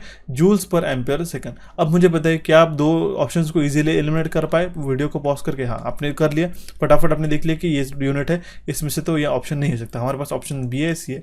अब क्या मुझे बताइए, जूल पर कूलम स्क्वायर है या फिर जूल पर कूलम है, ये हम लोग काफ़ी कबार, अगर आपको ये भी पता था कि जूल पर कूलम इसका यूनिट होता है तो हम लोग डायरेक्टली ऑप्शन 4 मार्क करते, ठीक है। लेकिन काफ़ी कबार नए स्टूडेंट्स को यहाँ पे दिक्कत जाती है कि इसका जो यूनिट होता है जूल पर कूलम स्क्वायर ना होते हुए आपको पता होना चाहिए जूल पर कूलम भी होता है, ठीक है। ऑप्शन डी सी इस क्वेश्चन का करेक्ट आंसर आ जाएगा। अलग अलग यूनिट यहाँ पे मैंने मेंशन करके रखे हैं। वोल्ट्स को मेजर करने के लिए हमारे पास में वाट पर एम्पियर हो गया, जूल सेकंड, ठीक है, जो हम लोग देखिए joules per second divide by ampere, इसके तरीके से डेरिवेशन हो गया, या फिर हम लोग लिख सकते हैं जूल्स पर एम्पियर सेकंड, ये भी एक हमारा यूनिट हो सकता है, हालांकि इसको हम लोग जूल्स पर कूलम भी बोल सकते हैं। तो इसलिए आपको जो यूनिट है, फंडामेंटल चीज़ें पता होना जरूरी है। एक एक क्वेश्चन, एक एक मार्क जो होता है आपको कलेक्ट करते हुए आपका सिलेक्शन लेना होता है गाइस, ठीक है। ऑप्शन सी इस क्वेश्चन का करेक्ट आंसर आ जाएगा। वोल्टेज मतलब क्या होता है, change in a potential between 2 points, ठीक है। यहाँ से एक मान लो एक पंप है हमारा, ठीक है, और यहाँ पे हमारे पास में एक रेजिस्टेंस है, ठीक है। यहाँ पे हमने नल लगा दिया, फिर हमने यहाँ पे इसको जो रेड्यूसर यहाँ पे हमने लगा दिया, तो इसके बीच में जो पोटेंशियल डिफरेंस आ रहा है, जहाँ पे तो हमारा हायर पोटेंशियल है, लेकिन यहाँ से जो पानी इसका बह रहा है, ठीक है, यहाँ पे लोअर पोटेंशियल पे, तो इसी बीच का जिसको हम लोग रिप्रेजेंट कर सकते हैं हमारा रेजिस्टेंस के बीच में, इसके बीच के हमारे पास में जो ड्रॉप हो रहा है, ठीक है, उसी को हम लोग कहते हैं पोटेंशियल डिफरेंस या फिर वोल्ट। ओके, सिंपल है वोल्टेज के बारे में टर्मोलॉजीज में। ओके, नेक्स्ट क्वेश्चन देखते हैं हमारा क्वेश्चन क्या है हमारे पास। Electric field strength can be defined as, मैंने आपको बताया था इलेक्ट्रिक फील्ड स्ट्रेंथ को हम लोग किस में डिफाइन करते हैं। इलेक्ट्रिक फील्ड स्ट्रेंथ को हम लोग वोल्ट्स पर मीटर में, ठीक है, वोल्ट्स पर मीटर में डिफाइन करते हैं। ऑप्शन ए इस क्वेश्चन का करेक्ट आंसर आ जाएगा। अगर आपको न्यूटन पर कूलम भी आए तो वो भी वैलिड यूनिट रहेगा हमारे पास इलेक्ट्रिक फील्ड स्ट्रेंथ का, ये बात आपको ध्यान में रखनी होगी गाइज। न्यूटन पर कूलम भी एक यूनिट का इलेक्ट्रिक फील्ड स्ट्रेंथ का यूनिट हो सकता है, ठीक है। ऑप्शन ए इस क्वेश्चन का करेक्ट आंसर आ जाएगा। 1 वोल्ट मतलब क्या होता है, 1 जूल पर कूलम, ठीक है, 1 जूल पर कूलम, वोल्ट पर मिनट, ठीक है। देखिए, या फिर देखिए जनरली हम लोग 1 वोल्ट को किस तरीके से रिप्रेजेंट करते हैं, जूल पर कूलम, और यहाँ पे इलेक्ट्रिक फील्ड स्ट्रेंथ पूछी गई तो वोल्ट पर मीटर होता है, ठीक है। फोर्स डिवाइडेड बाय चार्ज मतलब क्या, अगर हम लोग डिस्टेंसेस को इक्वली मल्टीप्लाई करते तो energy divide by charge into distance हो सकता, दैट मीन्स वोल्टेज पर डिस्टेंस। ओके, ये भी हम लोग एक डिफाइन कर सकते हैं, लेकिन यहाँ पे इलेक्ट्रिक फील्ड स्ट्रेंथ की बात कर रहे हैं तो वोल्ट्स पर मीटर की हम लोग इसका करेक्ट आंसर मार्क करेंगे। ऑप्शन ए इस क्वेश्चन का करेक्ट आंसर आ जाएगा। नेक्स्ट क्वेश्चन है हमारा, in an alternating current the direction and magnitude of a current varies. AC current जो होता है, अब मुझे बताइए, ये तो हम लोग पता है, ठीक है, इसकी डायरेक्शन और मैग्नीट्यूड भी वैरी करती है, ये भी हमें पता है, हमें ये वैरी करती है, लेकिन ये कैसे करती है, रैंडमली, एक्सपोनेंशियली, पीरियडिकली, या फिर डज नॉट वेरी, ठीक है। रैंडमली नहीं, एक्सपोनेंशियली, पीरियडिकली, एक सर्टन पीरियड में इसका जो क्वांटिटी है वो वैरी करता है, ठीक है। यहाँ पे हो गया पाई, यहाँ पे होगा 2 पाई, ठीक है, ये आपको पता होना चाहिए। इस तरीके से बेसिक क्वेश्चन कंफ्यूज कराने के लिए भी आपको दे सकते हो गाइस, ठीक है। डायरेक्ट करंट में डायरेक्टली हमारे पास जो करंट फ्लो होता है from one end to another end होता है, लेकिन यहाँ पे एसी में आप देख सकते हो इस बबल्स को, इस डॉट्स को, ठीक है, बैक एंड फोर्थ मूव कर रहे हैं इस तरीके से, यहाँ पे भी जा रहा है और यहाँ पे भी आ रहा है, ठीक है। ये क्या होता है हमारे पास साइकिल्स, ठीक है। एक हमारे पास 50 हर्ट्ज का ये है, ठीक है, एसी करंट है। तो क्या करें, एक टाइम पे हमारा 50 टाइम्स वो हमारे पास साइकिल रिवॉल्व कर रहा है, ठीक है, पीरियडिकली चेंज कर रहा है उसका वैल्यू। ओके, इससे आपको एक बेसिक आइडिया लग जाएंगे कि किस तरीके से डायरेक्ट करंट फ्लो होता है और किस तरीके से हमारा अल्टरनेटिंग करंट हमारा फ्लो होता है गाइस, ठीक है। ऑप्शन सी इस क्वेश्चन का करेक्ट आंसर आ जाएगा। आपने जो ये कोर्स परचेस करके रखा है, आपको एक चीज़ फ्रैंकली बता देता हूँ, 28 टॉपिक आप पढ़ रहे हो और एक एक टॉपिक के अंदर काफ़ी कलरफुल चीज़ें आप देखने को मिल रहे हैं और वो भी काफ़ी आपको रीजनेबल एक रेट के अंदर आपको मैं प्रोवाइड कराने की कोशिश करता हूँ। और अगर आपको हमारा कोर्सेज पसंद आते होंगे, ठीक है, तो आप प्लीज़ मुझे प्ले स्टोर पर जाकर इसका जो आपका फीडबैक है मुझे प्रोवाइड करिएगा, आपका जो रेटिंग है मुझे प्रोवाइड कीजिएगा और हमारे टेलीग्राम चैनल के ऊपर आप इसका रिव्यू जो है मुझे आप देख सकते हो, सो दैट आपको किस तरीके से समझ में आ रहा है, क्या क्या चीज़ें आपको पसंद आई, नहीं पसंद आई, आपको जो इंप्रूवमेंट चाहिए, सारी चीज़ें आप मुझे बता सकते हो, सो दैट मुझे आपके फीडबैक से ही आपको आने वाले इंप्रूवमेंट करा के आपको सेशन में प्रोवाइड करा सकता होगा, ठीक है। तो मैं आपको अर्ज करूँगा कि आप मुझे प्ले स्टोर के ऊपर जाके उसको रेटिंग डेफिनेटली प्रोवाइड करें। ओके, देखते हुए हमारे क्वेश्चन क्या है हमारे पास में, dash equals 1 coulomb per second can be expressed as, ठीक है, dash equals 1 coulomb per second can be expressed as. Coulomb per second किसको हम लोग रिप्रेजेंट करते हैं, एम्पियर को गाइस, ध्यान में रखने का। ऑप्शन बी इस क्वेश्चन का करेक्ट आंसर है। एम्पियर को हम लोग किस तरीके से लिखते हैं, देख लिए, ये किसका यूनिट है, ये यूनिट है हमारे करंट का, ओके। और करंट को हम लोग किस में मेजर करते हैं, कूलम पर सेकंड, ठीक है। कूलम पर सेकंड स्क्वायर नहीं होगा। मान लो कि अगर हमारे पास में 5 एम्पियर का करंट फ्लो हो रहा है 2 मिनट के लिए, ठीक है, तो कितना हमारे पास में इलेक्ट्रिसिटी ट्रांसफर हो रहा है, ठीक है। Q इज इक्वल्स टू क्या होता है, I इंटू टी, मतलब क्या हो जाएगा, I का वैल्यू कितना है 5 एम्पियर और T का वैल्यू है 2। अगर हम लोग सेकंड्स में मल्टीप्लाई करते हैं तो 120 सेकंड्स हो जाएगा। तो हमारा कितना जो क्वांटिटी ऑफ इलेक्ट्रिसिटी ट्रांसफर होगा वो हो जाएगा 5 into 2 into 60 which is 600 coulomb. Okay, 1 ampere इसका करेक्ट आंसर आ जाएगा। इस option B will be the correct answer in this case. Current का जो हम लोग फ्लो करते हैं, मेजर करते हैं, ठीक है, तो मान लो सारे इलेक्ट्रॉन फ्लो हो रहा है, ठीक है, कितने इलेक्ट्रॉन्स फ्लो हो रहे हैं। जिस तरीके से पाइपलाइन में देख सकते हो ये जो वाटर फ्लो हो रहा है, it is nothing but a current, simple आप ध्यान में रख सकते हो। सो देखते हैं हमारा नेक्स्ट क्वेश्चन क्या कह रहा है हमारे पास में। ये काफ़ी इंपॉर्टेंट क्वेश्चन है, हमने खुद से आपके लिए बनाया गाइस, प्रिपेयर किया, ध्यान से सुनिएगा। क्वेश्चन क्या कह रहा है, which is the following is not true with respect to the Kirchhoff's voltage and current laws. यहाँ पे हमें केसीएल और केवीएल के बारे में पूछा गया, राइट। सभी को पता होता है केवीएल के लॉ और केसीएल के लॉ, राइट, करेक्ट। अप्रोच क्या है हमारे पास में, अप्रोच ये है यूपीपीसीएल का। यूपीपीसीएल का जो हमारे पास जो पैटर्न है, नॉट बेस्ड क्वेश्चन, ठीक है। इसमें से कौन सा कथन सही नहीं है, कौन सा स्टेटमेंट करेक्ट नहीं है। यहाँ पे हमारे पास में जो 4 स्टेटमेंट बताए गए, आपको 4 ऑप्शन बताए गए जो कि रिलेट करते हैं हमारे पास में केवीएल और केसीएल से रिलेटेड। अब आपको क्या करना पड़ेगा, हमें तो आता है सर, डेफिनेटली 4 ऑप्शन में से हम लोगों को ऐसे आदत थी कि हम लोग एक ऑप्शन सिलेक्ट करके मार्क करते हैं। लेकिन अब क्या हो रहा है, हमें एक एक स्टेटमेंट पढ़ना पड़ रहा है और हमें दिमाग लगाना पड़ रहा है कि ये स्टेटमेंट करेक्ट है या नहीं है, उसके आगे करेक्ट टिक मार्क लगाना पड़ रहा है। और इसमें जा रहा है हमारा टाइम। ओके, टाइम को कैसे कवर करें, अगर आपकी प्रैक्टिस है, ठीक है, पढ़ने के लिए, क्विकली पढ़ने के लिए, ठीक है, फटाफट पढ़ने से, अगर आपको प्रैक्टिस है, समझने की प्रैक्टिस है, तभी जाके आप ऐसे क्वेश्चन को क्विकली सॉल्व कर सकते हो, ठीक है। क्योंकि इसमें से जो आपको स्टेटमेंट है, आपको हर एक स्टेटमेंट पढ़ना ही पड़ेगा एट एनी कॉस्ट। ऐसा कोई भी पॉइंट नहीं आपको कि बिना पढ़े आप डायरेक्टली मार्क कर दे, क्योंकि वो तो आप हमारे पास न्यूमेरिकल में वो हो सकता है पॉसिबल, बट ऐसे इसमें पॉसिबल नहीं हो सकता है। इसलिए मैंने आपको रिकमेंड किया, आप थ्योरी जो है आपकी बुक में से, कोई भी बुक हो सकती है आपके पास, उसको पढ़ना शुरू कर दीजिएगा, सो दैट आपका रीडिंग कॉम्प्रिहेंशन, जिसको हम लोग कहते हैं पढ़ने की जो आदत है आपकी, वो बढ़ जाएंगी। ओके, देखते हैं हमारे पास क्वेश्चन क्या है हमारे पास नॉट ट्रू पूछा गया। क्वेश्चन है हमारे पास, पहला ऑप्शन है हमारे पास, the sum of current flowing towards a node equal to the sum of current flowing away from the node. ये स्टेटमेंट हमारा करेक्ट है और ये स्टेटमेंट रिलेट करते हैं हमारे पास में केसीएल से रिलेटेड। जितने नोड पे करंट फ्लो हो रहे हैं, ठीक है, एक मान लो एक नोड है, जितने करंट यहाँ पे आ रहे हैं, ठीक है, उतने ही करंट हमारे पास में आउट गोइंग होते हैं। ये होता है हमारा स्टेटमेंट करेक्ट। तो ये स्टेटमेंट हमारा इनकरेक्ट है क्या, नहीं, ये स्टेटमेंट हमारा करेक्ट है। ओके, नेक्स्ट हम लोग देख लेते हैं किरचॉफ्स करंट लॉ, ठीक है, is a Kirchhoff's first law.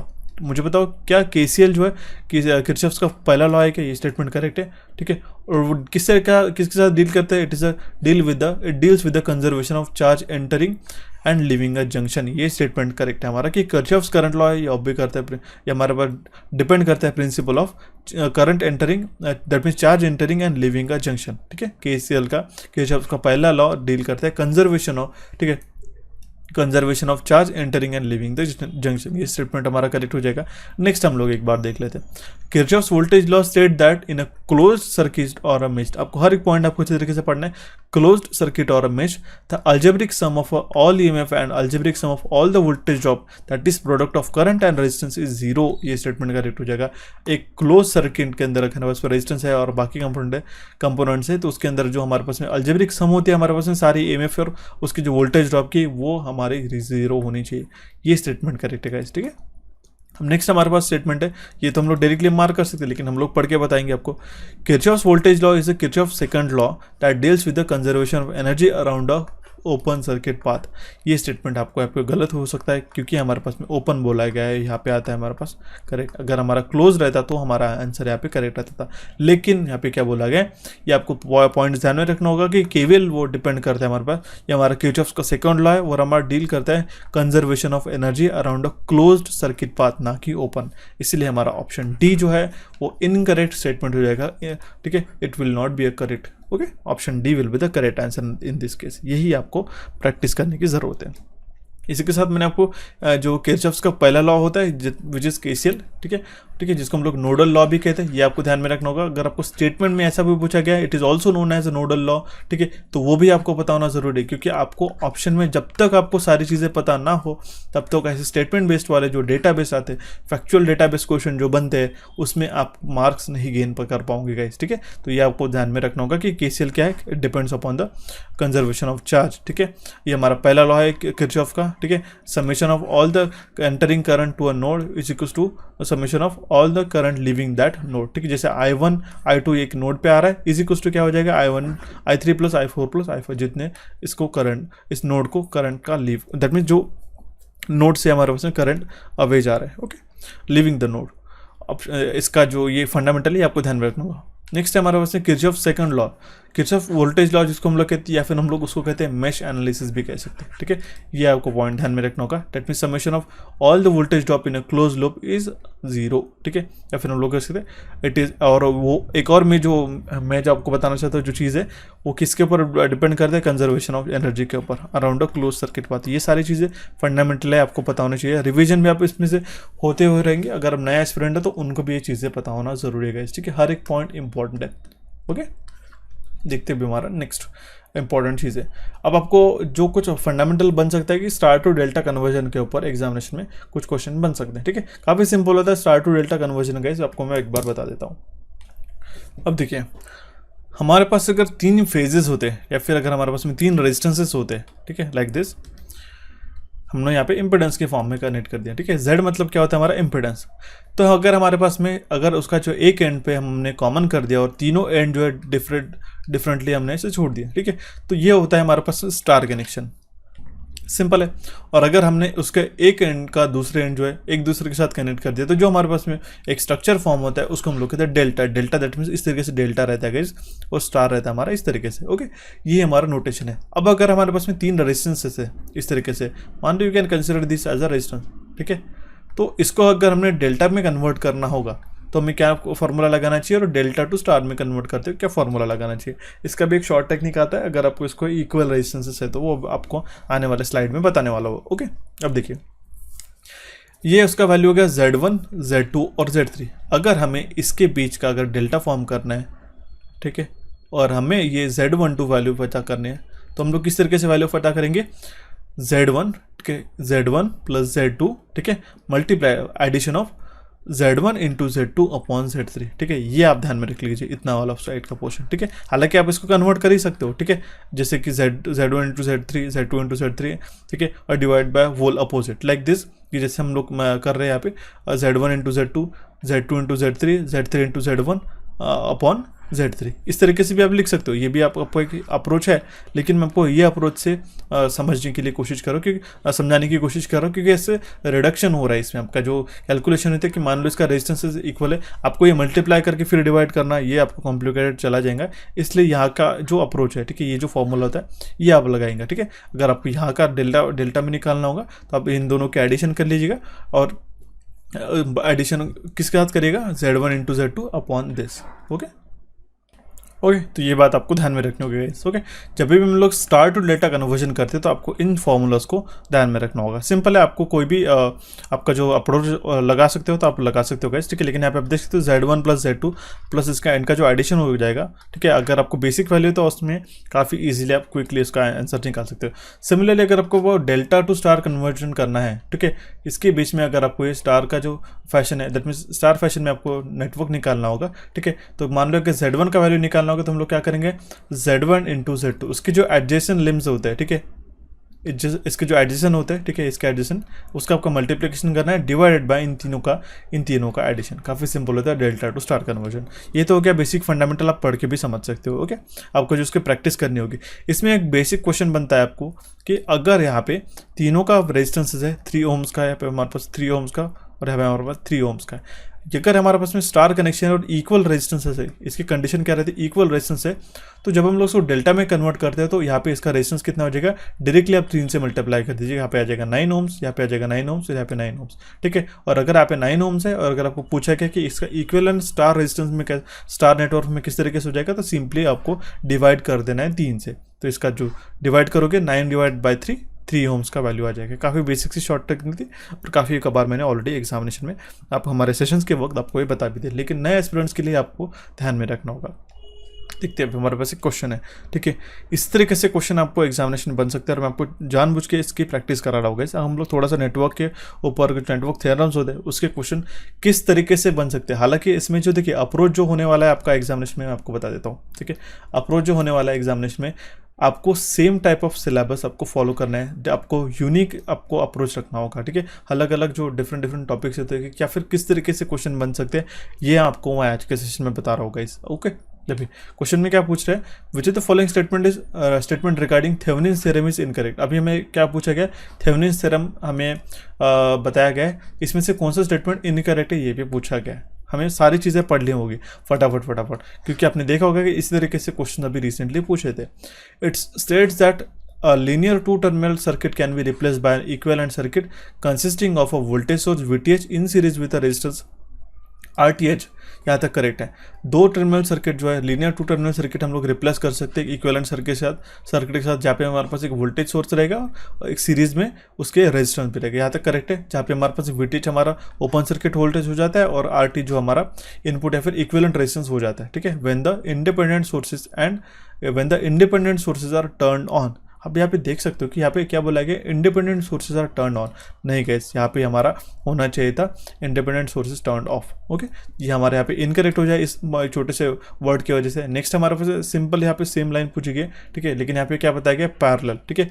क्या मुझे बताइए क्या VTH और RTH, ठीक है, हम लोग पैरेलल में कन्वर्ट करते क्या, नहीं, यहाँ पे हमारा स्टेटमेंट इनकरेक्ट हो जाएगा। हमें सारी चीज़ें पढ़ने में, आपको डायरेक्टली स्किप करके बता दे रहा हूँ। फिर जैसे आपको थर्ड ऑप्शन पे आना होगा कि हमारे पास ये state that a linear two terminal circuit can be replaced by an equivalent circuit consisting of a voltage source VTH in series with a resistance RTH, where VTH is the open circuit voltage at a terminal and RTH is the input or equivalent resistance at the terminal when the independent sources are turned off। तो ये statement हमारा correct हो जाएगा, ठीक है।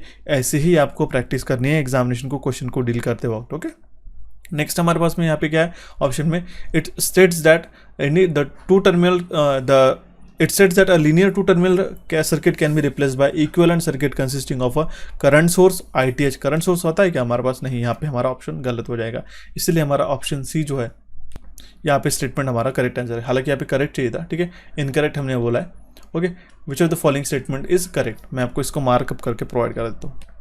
गलती से जो है यहाँ पे हमने इनकरेक्ट बता दिया। हालांकि one and the same thing, आप समझ सकते हो कि क्वेश्चन ऐसे ही बन सकता है। अगर हमारे पास में कौन सा स्टेटमेंट करेक्ट है, अगर ऐसा भी क्वेश्चन पूछा गया फिर इनकरेक्ट है, तो आपको चारों भी ऑप्शन पढ़ना होगा, ठीक है। हालांकि इतना आपको पढ़ना पड़ ही रहा है अल्टीमेटली, चाहे वो इनकरेक्ट हो या करेक्ट हो। देखिए मैंने आपको बता दिया यहाँ पे जहाँ पे गलतियाँ थी, ठीक है, करेक्ट आपको बोला गया था कि थेवेनिन्स थ्योरम से रिलेटेड इसमें से कौन सा स्टेटमेंट जो है वो करेक्ट है। तो सारे आपको स्टेटमेंट पढ़ने के बाद आपको कहाँ पे गलतियाँ मिली, ये देखो टर्न ऑन था, यहाँ पे पैरेलल था, यहाँ पे करंट सोर्स यहाँ पे निकाला था, इसलिए हमारा जो ऑप्शन करेक्ट था वो सिर्फ हमारा ऑप्शन सी, यही ऑप्शन करेक्ट था गाइस। तो ये आपको ध्यान में रखना होगा। Okay, option C will be the correct answer in this case. Okay, ये हमने सिर्फ करेक्ट बोला है, हालांकि इनकरेक्ट वाला भी हम लोग फ्रेम अप कर सकते थे, लेकिन हमने खुद क्वेश्चन जो है खुद से आपके लिए बना के आपको प्रेजेंट किया, तो यहाँ पे हमारा इनकरेक्ट हो गया था। ठीक है, बट आपको दोनों भी क्वेश्चंस की प्रैक्टिस होना जरूरी है। Okay, option C will be the correct answer in this case. इसीलिए आपको इसी के साथ आपको नॉर्टन्स थ्योरम का भी स्टेटमेंट पता होना चाहिए और सुपरपोजिशन थ्योरम का भी स्टेटमेंट पता होना चाहिए। नॉर्टन्स थ्योरम हमें क्या बताता है, any linear circuit containing several energy sources and resistances can be replaced by a single constant current generator in a parallel with a single resistance. ठीक है, एक हमारे पास नॉर्टन करंट आता है IN, और हमारा इसके पैरेलल में और उसमें क्या रहता है, एक सिंगल रेजिस्टेंस रहता है RN, जिसको हम लोग कहते हैं। ओके, ये बात आपको ध्यान में रखना होगा। सुपरपोजिशन थ्योरम में क्या बताता है, in a network of linear resistances containing more than one generator और a source of EMF, the current which flows at any point is the sum of all the current which would flow at that point if each generator were considered separately and all the generators were replaced for the time being by resistance equal to their internal resistances। ये आपको statement पता होना चाहिए। मैं आपको बताता हूँ, ये आपको कन्फ्यूजिंग लग रहा होगा इनिशियली पढ़ने के बाद, लेकिन सुपरपोजिशन थ्योरम हमें क्या बताता है कि एक ऐसे लीनियर रेजिस्टेंस है, ठीक है, एक हमारा नेटवर्क है जहाँ पे हमारे पास लीनियर रेजिस्टेंस है, ठीक है, जहाँ पे एक से ज़्यादा सोर्स है या एक से ज़्यादा EMF है, तो अगर हम लोग इंडिविजुअली उसका अगर हम लोग निकालते हैं, जितना इंडिविजुअली अगर हम लोग निकालते हैं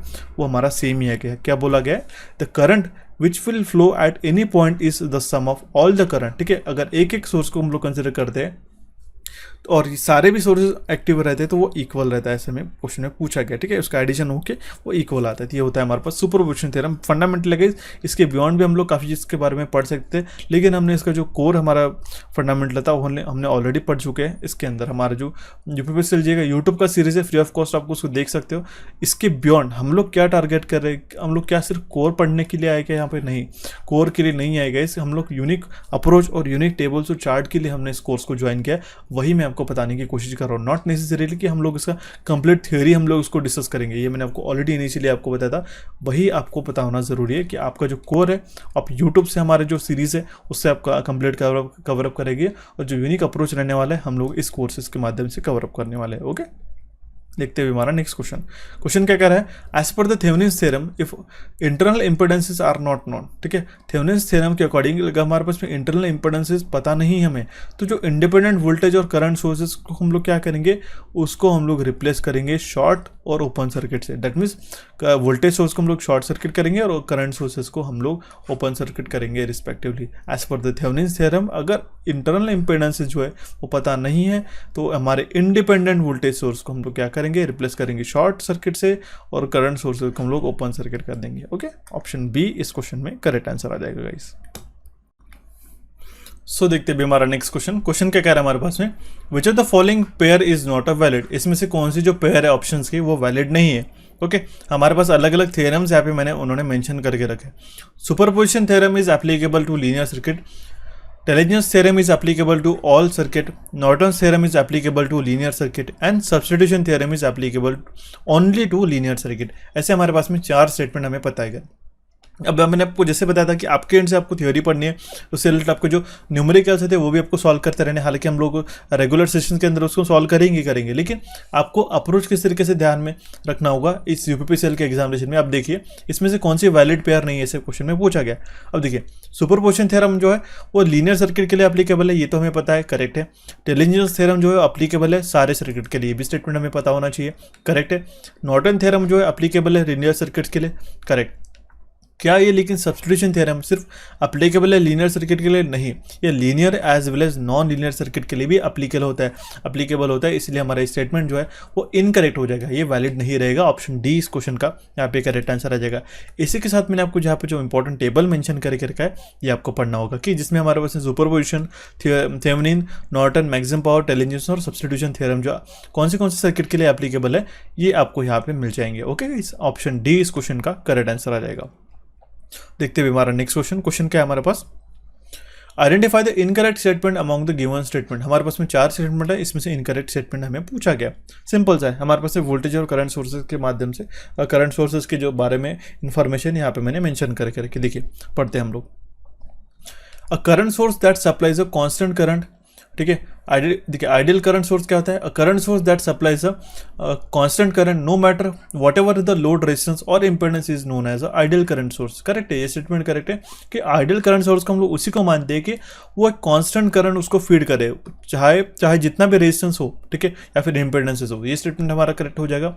नेक्स्ट है हमारे पास में current source has an infinite source resistance and infinite resistance is equivalent to the infinite conductance। अब मुझे बताइएगा यहाँ पे क्या बोला गया है? एक करंट सोर्स जो है उसका इनफाइनाइट सोर्स रेजिस्टेंस होना चाहिए, ये स्टेटमेंट करेगा। लेकिन इनफाइनाइट रेजिस्टेंस मतलब, देखिए इनफाइनाइट रेजिस्टेंस मतलब क्या? इनफाइनाइट कंडक्टेंस होता है? इनफाइनाइट कंडक्टेंस होता है? नहीं, ये गलत हो जाएगा। इनफाइनाइट रेजिस्टेंस मतलब होता है जीरो कंडक्टेंस। ओके, यहाँ पे ये स्टेटमेंट हमारा इनकरेक्ट हो जाएगा। नेक्स्ट स्टेटमेंट है हमारे पास में voltage source that has a zero internal resistance is called as a ideal voltage source. एक वोल्टेज सोर्स जिसका इंटरनल रेजिस्टेंस जीरो है, ठीक है, या फिर इसका इंटरनल कंडक्टेंस वो इनफाइनाइट है, ऐसे भी आपको एग्जामिनेशन में क्वेश्चन बन सकता है, उसको हम लोग आइडियल वोल्टेज सोर्स कहते हैं। In such cases the terminal voltage remains the same irrespective of the value of load resistance. मतलब इसका ये कि उसका वोल्टेज सोर्स, ऐसा वोल्टेज सोर्स जिसका जो टर्मिनल वोल्टेज जो है यहाँ पे वो कांस्टेंट रहता है irrespective of the value of the load resistance. और ideal voltage source has a infinite internal conductance. ये स्टेटमेंट हमारा करेक्ट हो जाएगा। नेक्स्ट है हमारे पास में practical voltage source has a small amount of internal resistance. Okay, ये भी स्टेटमेंट हमारा करेक्ट है। हमारा इनकरेक्ट स्टेटमेंट कौन सा था? Option B. नेक्स्ट दोनों स्लाइड के अंदर आपको, नेक्स्ट इस स्लाइड के अंदर आपको ये सारी चीज़ें पता चल जाएंगी। यही सेम हमने यहाँ पे मेंशन किया था, ठीक है। Infinite resistance is equal to the zero conductance. Okay, या फिर हम लोग कह सकते हैं कि करंट सोर्स जो कांस्टेंट करंट फीड करता है उसको हम लोग कहते हैं आइडियल करंट सोर्स। जितना भी हमारा रेजिस्टेंस चाहे कम हो या ज़्यादा हो उसको हम लोग कहते हैं आइडियल करंट सोर्स, ठीक है। एंड इनफाइनाइट, ठीक है, और उसका इंटरनल रेजिस्टेंस कितना होना चाहिए? इनफाइनाइट सोर्स रेजिस्टेंस, ठीक है। ये हमारा स्टेटमेंट जो है, कुछ इंपॉर्टेंट वैल्यूज है आपको ध्यान में रखने की। और प्रैक्टिकल वोल्टेज सोर्स का जो रेजिस्टेंस होना चाहिए, इंटरनल रेजिस्टेंस, वो काफ़ी कम होना चाहिए। It should be small as possible. और आइडियल वोल्टेज सोर्स को क्या बोला गया है? Infinite internal conductance. अगर इनफाइनाइट इंटरनल कंडक्टेंस है, ठीक है, तो जो रेजिस्टेंस है वो कितना होना चाहिए? जीरो होना चाहिए। ये दोनों भी आप देखिएगा गाइज, मैंने आपको दोनों भी चीज़ें बता के रखी है। कंडक्टेंस के माध्यम से भी आपको ध्यान में रखना होगा और इंटरनल रेजिस्टेंस के माध्यम से भी ध्यान में रखना होगा। नए एस्पिरेंट्स है उनको इनको समझने के लिए, इस बातों को समझने के लिए दिक्कतें जा सकती है, इसीलिए मैं आपको यहाँ पे मेंशन करके रख रहा हूँ। हर एक पॉइंट टू पॉइंट आपको वैल्यूज ध्यान में रखनी होगी। ओके, देखते हैं भाई हमारा कुछ जो अलग अलग सोर्सेज रहते हैं। जैसे इंडिपेंडेंट सोर्सेज में हमारे पास में दो सोर्सेज आते हैं, वोल्टेज सोर्स हो गया और करंट सोर्स। लेकिन हमारे पास में डिपेंडेंट सोर्सेज के अंदर आते हैं चार कौन से हो गया? हमारा वोल्टेज कंट्रोल वोल्टेज सोर्स, इसके फुल फॉर्म भी ध्यान में रखना होगा, VCVS, ठीक है। नेक्स्ट आता है हमारे पास में वोल्टेज कंट्रोल करंट सोर्स, ठीक है। नेक्स्ट आता है हमारे पास में करंट कंट्रोल करंट सोर्स रहता है। उसके बाद में current control current source CCS, ये हमारे पास में रहता है डिपेंडेंट सोर्सेज के अंदर। उसको हम लोग एक बार अच्छे तरीके से बारीकी से जान लेते हैं, ठीक है। ये हमने एक क्वेश्चन आपको अभी कुछ ही दिनों टाइम पहले हमने टेलीग्राम के ऊपर भी आपको एक क्वेश्चन पूछा था, ठीक है, आपको बताया भी था इनफैक्ट। देखिए क्वेश्चन में क्या पूछा गया? विच is the following is a current control voltage source, ठीक है। करंट के द्वारा कंट्रोल किया गया वोल्टेज सोर्स कौन सा है, ऐसे हमें क्वेश्चन में पूछा गया है। ओके, अब देखिए इसको सिंपल आइडेंटिफाई करना, ठीक है। अगर हमारे पास इस तरीके से सोर्स है और उसके अंदर एरो बनाया गया, ठीक है, तो वो समझ लेना कि आप करंट सोर्स है। अगर एरो नहीं है, प्लस माइनस है, ठीक है, तो आप समझ लेना कि वोल्टेज सोर्स है। लेकिन यहाँ पे इसका जो वोल्टेज रहता है, कितना वोल्ट है, इसके साथ में क्या जो लिखा गया है RM × I1, ठीक है। दैट मीन्स इस सर्किट में जो फ्लो होने वाला करंट है I1, ये इसका वैल्यू जो है, ये जो वोल्टेज का वैल्यू है कंट्रोल कर रहा है। दैट मीन्स हमारा ऑप्शन डी इसमें करेक्ट आंसर आ जाएगा। ये हो जाएगा हमारे पास में करंट कंट्रोल वोल्टेज सोर्स। इस करंट के द्वारा यहाँ पे जो वोल्टेज है V2 ये कंट्रोल किया जा रहा है। आपको नेक्स्ट टेबल में आपको इस चीज़ें समझ में आ जाएंगी। देखिए 4 तरीके के सोर्सेस रहते हैं, मैंने आपको बता दिया, ठीक है। कंट्रोलिंग क्वांटिटी कौन से रहते हैं? वोल्टेज कंट्रोल वोल्टेज सोर्स में वो रहती है हमारे पास में वोल्टेज। और कंट्रोल्ड क्वांटिटी जिसको हम लोग कंट्रोल करना है वो भी हमारे पास वोल्टेज ही रहता है, ठीक है। रिलेशन किस तरीके से मेंशन करके रखा है यहाँ पे मैंने मेंशन कर दिया, इस सर्किट को ध्यान में रखना होगा। और यही क्वेश्चन, ऐसे ही क्वेश्चन यूपीपीसीएल पूछता है इस सर्किट को आपको बता देता है और हमें डायरेक्टली इसका ऑप्शन पूछ लेता है। करंट कंट्रोल वोल्टेज सोर्स का, इस करंट के द्वारा I1 करंट के द्वारा वोल्टेज जो हमारा वोल्टेज है V2 ये हमारा चेंज हो रहा है। दैट मीन्स कंट्रोलिंग क्वांटिटी कौन कंट्रोल कर रहा है, I1 कंट्रोल कर रहा है, किसको कंट्रोल कर रहा है, V2 को कंट्रोल कर रहा है। दैट मीन्स कंट्रोल क्वांटिटी हो जाएगी हमारी V2। नेक्स्ट आता है हमारे पास में voltage control current source. Voltage के द्वारा किया गया चेंज कहाँ पे चेंज हो रहा है, कंट्रोल क्वांटिटी कौन सी हो जाएगी, I2। वोल्टेज कंट्रोल कर रहा है, किसको कंट्रोल कर रहा है, I2 को कंट्रोल कर रहा है गाइस, ठीक है। और current control current source, that means यहाँ पे जो करंट फ्लो हो रहा है इसके द्वारा हमारा जो करंट है, ठीक है, हमारा करंट सोर्स है वो वैल्यू चेंज हो रहा है। तो ये होता है हमारे पास में 4 type of sources, dependent sources जिसको हम लोग कहते हैं, सिंपल है, ठीक है। ये हमारे डिपेंडेंट सोर्सेज है, ओके। यहाँ पे भी आप इसको देख सकते हो। देखते हुए हमारा नेक्स्ट क्वेश्चन, इसके रिलेटेड एक छोटा सा क्वेश्चन आपको बता देता हूँ किस तरीके से इसको अटेम्प्ट करना होता है। हालांकि हम लोग इसके रेगुलर सेशन में आपको काफ़ी सारी चीज़ें ऑलरेडी बता दी है, लेकिन आपको मैं बता देता हूँ। For the circuit using the loop analysis find I1 and power absorb by the 500 ohms resistance. इस 500 ओम्स के द्वारा एब्सॉर्ब किया गया हमारा जो पावर है, ठीक है, हमें पूछा गया और हमारा करंट का भी वैल्यू पूछा गया I1 का। अब हम लोग देखते हैं तो यहाँ पे हमें देखने को मिल रहा है ये कौन सा सोर्स है गाइस, ठीक है, ये हमारा डिपेंडेंट सोर्स है गाइस, ठीक है, ये हमारा डिपेंडेंट सोर्स है, ठीक है। इसको हम लोग कन्वर्ट कर सकते हैं डायरेक्टली। यहाँ पे क्या है 0.4 इंटू I1, दैट मीन्स ये क्या हो जाएगा हमारे पास करंट कंट्रोल, ठीक है, करंट सोर्स हो जाएगा, ओके। इसको हम लोग कन्वर्ट कर सकते हैं डिपेंडेंट वोल्टेज सोर्सेज को। किस तरीके से कन्वर्ट कर सकते हैं, यहाँ पे कितना करंट फ्लो हो रहा है, I1 करंट फ्लो हो रहा है, ओके। अब देखिए अगर आप इतना पोर्शन देखते हो 500 ओम्स जो है इस करंट कंट्रोल करंट सोर्स के अक्रॉस में लगा हुआ है, ठीक है। तो 500 इंटू अगर हम लोग 0.4 करते हैं, ओके, तो हमारे पास में इसका वैल्यू कितना आ जाएगा 200। तो हम लोग इसको इस तरीके से भी लिख सकते हो, ये रेजिस्टेंस हो जाएगा, ये दूसरा हमारा रेजिस्टेंस 500 का, और ये हमारे सीरीज में आ जाएगा गाइस। किस तरीके से, कुछ इस तरीके से, ठीक है, माइनस प्लस इसका वैल्यू आ जाएगा 200। 500 into 0.4 will be 200, okay, I1। और ये सर्किट हमारा कुछ इस तरीके से यहाँ पे कंप्लीट हो जाएगा 50 वोल्ट, ओके, प्लस माइनस यहाँ पे इसका वैल्यू कितना था 300 ओम्स का, और यहाँ पे था हमारे पास में 500 ओम्स का, ओके। अब देखिए इसका अंदर हम लोग KVL लगा सके, इसका वैल्यू निकाल सकते हैं, ओके। इन दोनों का एडिशन क्या हो जाएगा, क्योंकि सीरीज में 800, ठीक है, और करंट यहाँ से कौन सा फ्लो हो रहा है गाइस, I1, ठीक है। 800 I1 माइनस 200 दिस, यहाँ पे राइजिंग में 200 I1 इक्वल्स टू कितना हो जाएगा हमारे पास 50, ठीक है। 800 I1 minus 200 I1 will be 600। I1 का वैल्यू कितना आ जाएगा 600, that means 50 divide by 600, 50 divide by 600, इसका वैल्यू आ जाता है हमारे पास 0.83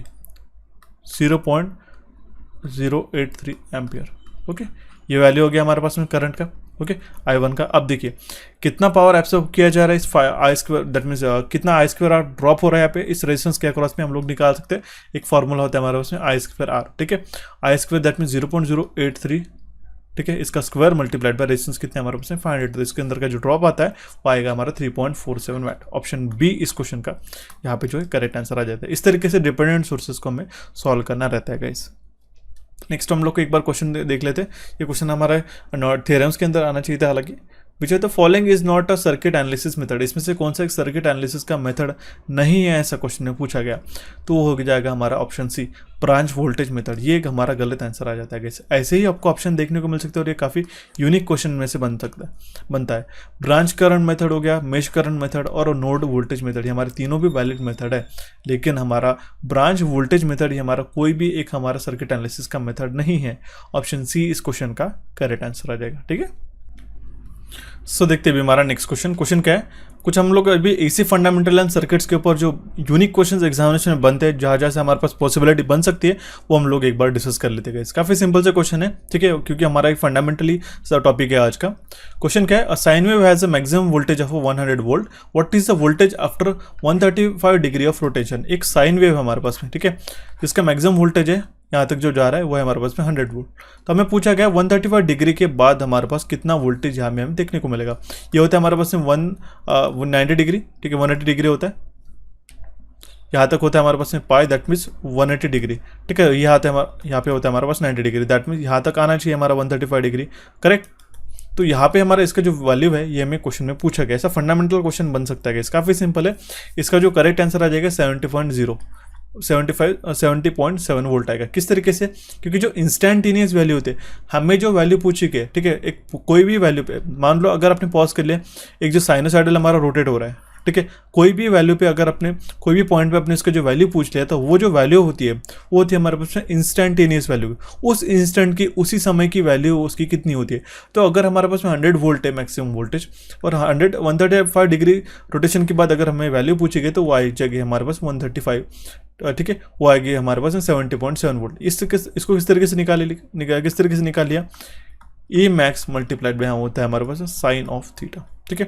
साइन ऑफ थीटा हमारे पास में कितना है, साइन ऑफ 135 डिग्री, ठीक है। ई मैक्स कितना है हमारे पास में 100 इंटू साइन ऑफ 135, ठीक है। साइन ऑफ 135 होता है हमारा 100 इंटू 0.707, तो इसका जो वैल्यू आएगा वो आएगा हमारे पास 70.7 वोल्ट।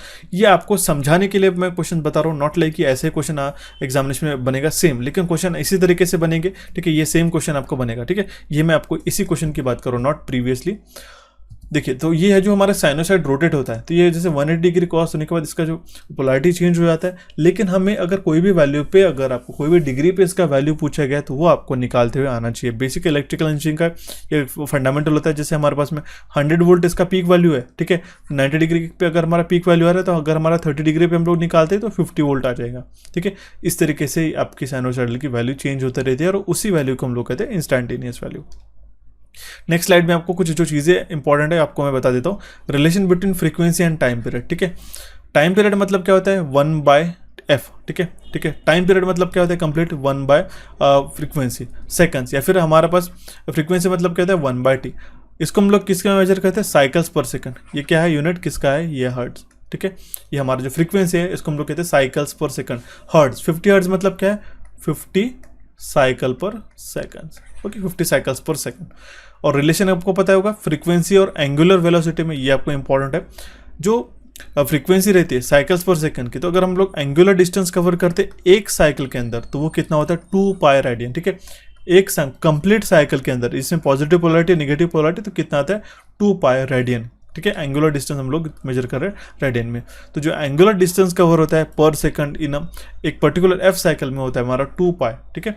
जहाँ पे हमारा ओमेगा मतलब क्या होता है, ठीक है, 2 पाई एफ, 2 पाई इंटू एफ, ये होता है हमारा रेडियन पर सेकंड में। तो जो एंगुलर डिस्टेंस कवर होता है, ठीक है, पर second in F cycles is 2 pi radian, जिसको फिर अगर हमें ये भी को पूछा गया कि ओमेगा को हम लोग किस में मेजर करते हैं, रेडियन पर सेकंड में। ये कुछ वैल्यूज होती है जो आपको अच्छी तरीके से स्ट्रिक्टली पता होना जरूरी है गाइस, ठीक है। यहाँ से आपका जो फंडामेंटल कॉन्सेप्ट है वो बिल्डअप होता है आपके आने वाले क्वेश्चंस के लिए। नेक्स्ट हम लोग कुछ और डिटेल्स पता कर लेते हैं। जैसे अगर हमारा एक साइनोसाइडल वोल्टेज है, एक साइनोसाइडल वोल्टेज है जिसका हम लोग इक्वेशन पता करते हैं, तो ये इक्वेशन एक काफ़ी इंपॉर्टेंट है इलेक्ट्रिकल इंजीनियरिंग के पर्सपेक्टिव में, जहाँ पे हम लोग लिखते हैं V is equals to VM sine of omega t plus minus theta. अब देखिए ये क्या होता है, VM ये होती है हमारे पास मैक्सिमम वैल्यू ऑफ वोल्टेज, ये होती है हमारे पास मैक्सिमम वैल्यू ऑफ वोल्टेज, ठीक है। साइन ऑफ, ठीक है, sine of omega t plus minus theta. तो जो हमारा एम्पलीट्यूड जो मैक्सिमम है उसका हम लोग किससे रिप्रेजेंट करते हैं, VM से। पीक टू पीक वैल्यू हम लोग किससे लिखते हैं, 2VM से। एंगुलर वेलोसिटी ओमेगा रेडियन पर सेकंड। पीरियोडिक टाइम मतलब कितना होता है 2 पाई बाय ओमेगा सेकंड्स, ठीक है। या फिर फ्रीक्वेंसी हम लोग निकालना होगा तो सेम ही फॉर्मूला है, omega f is equals to omega by 2 pi, जहाँ पे हमारे पास omega is equals to 2 pi लिखते हैं हम लोग। फाई ये क्या होता है, एंगल ऑफ लैग और lead compared with VM sine of omega t. Angle of that means अगर हमारा करंट यहाँ से भी अगर शुरू हो रहा है या फिर अर्ली शुरू हो रहा है, तो उसका जो डिफरेंस जो रहता है फेज का, ठीक है, उसको हम लोग इस एंगल से रिप्रेजेंट करते हैं गाइस। एक छोटा सा कंसेप्ट आता है, अगर बेसिकली पूछा गया तो degree to radian to degree conversion, तो डिग्रीज को हम लोग रेडियन में कन्वर्ट कर सकते हैं। अगर हमें रेडियन निकालना होगा तो पाई, ठीक है, पाई रेडियन बाय 180 मल्टीप्लाई करते हैं हम लोग डिग्री से, तो हमें रेडियन का वैल्यू मिल जाता है। अगर हमें डिग्री में वैल्यू चाहिए तो 180 बाय पाई, ठीक है, से अगर हम लोग मल्टीप्लाई करते हैं, मल्टीप्लाइड बाय रेडियन का जो भी वैल्यू रहता है, तो हम लोग डिग्री के में नया वैल्यू निकल सकते हैं, ठीक है। रेडियन में पूछा गया तो पाई बाय 180 से मल्टीप्लाई करना है, कि डिग्री में पूछा गया तो 180 बाय पाई से। ये कुछ फंडामेंटल आपको पता होना जरूरी है, हमने काफ़ी बार पढ़ चुके हैं ऑलरेडी इसके बारे में, ठीक है। देखते हैं हम लोग एक बार क्वेश्चन क्या है, RMS value can be calculated as a form factor dash, form factor multiplied by dash. ऐसे आपको घुमा फिरा के क्वेश्चन बन सकते हैं। फॉर्म फैक्टर को हम लोग किससे मल्टीप्लाई करेंगे तब जाके हमारे पास में RMS वैल्यू मिलेगा, तो उसके लिए आपको फॉर्म फैक्टर का भी वैल्यू पता होना चाहिए, उसका रेशियो पता होना चाहिए। तो फॉर्म फैक्टर का जो रेशियो होता है वो होता है RMS to average, RMS to average होता है, राइट।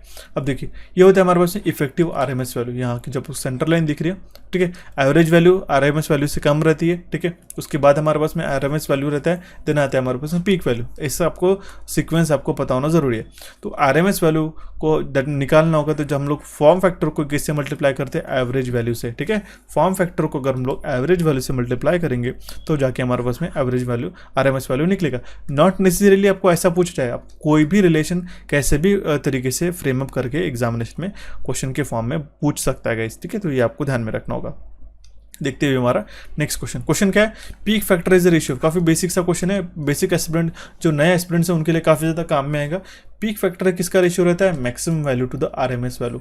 अब आपको ये जो फॉर्म फैक्टर हो गया, पीक फैक्टर हो गया, ये आपको 4 स्टेटमेंट में एक ही क्वेश्चन में एग्जामिनेशन में क्वेश्चन बन सकता है। समझ रहे हो मेरी बात, ठीक है, कि मतलब 4 क्वेश्चन आपको, तो एक ही क्वेश्चन तो आपको पूछ लिया, लेकिन उसके अंदर उन्होंने 4 जो कॉन्सेप्ट है वो आपको एक इसमें इंक्लूड करा दिया। तो ये आपको पता होना जरूरी है आपके एग्जामिनेशन पॉइंट ऑफ व्यू, ठीक है। यही हमें अप्रोच हमें सीखना होगा कि हम लोग को 4 कॉन्सेप्ट तो पढ़ लिए, लेकिन इससे आपको मार्क कितना मेरा, एक ही क्वेश्चन आपका कवर अप हो पाए।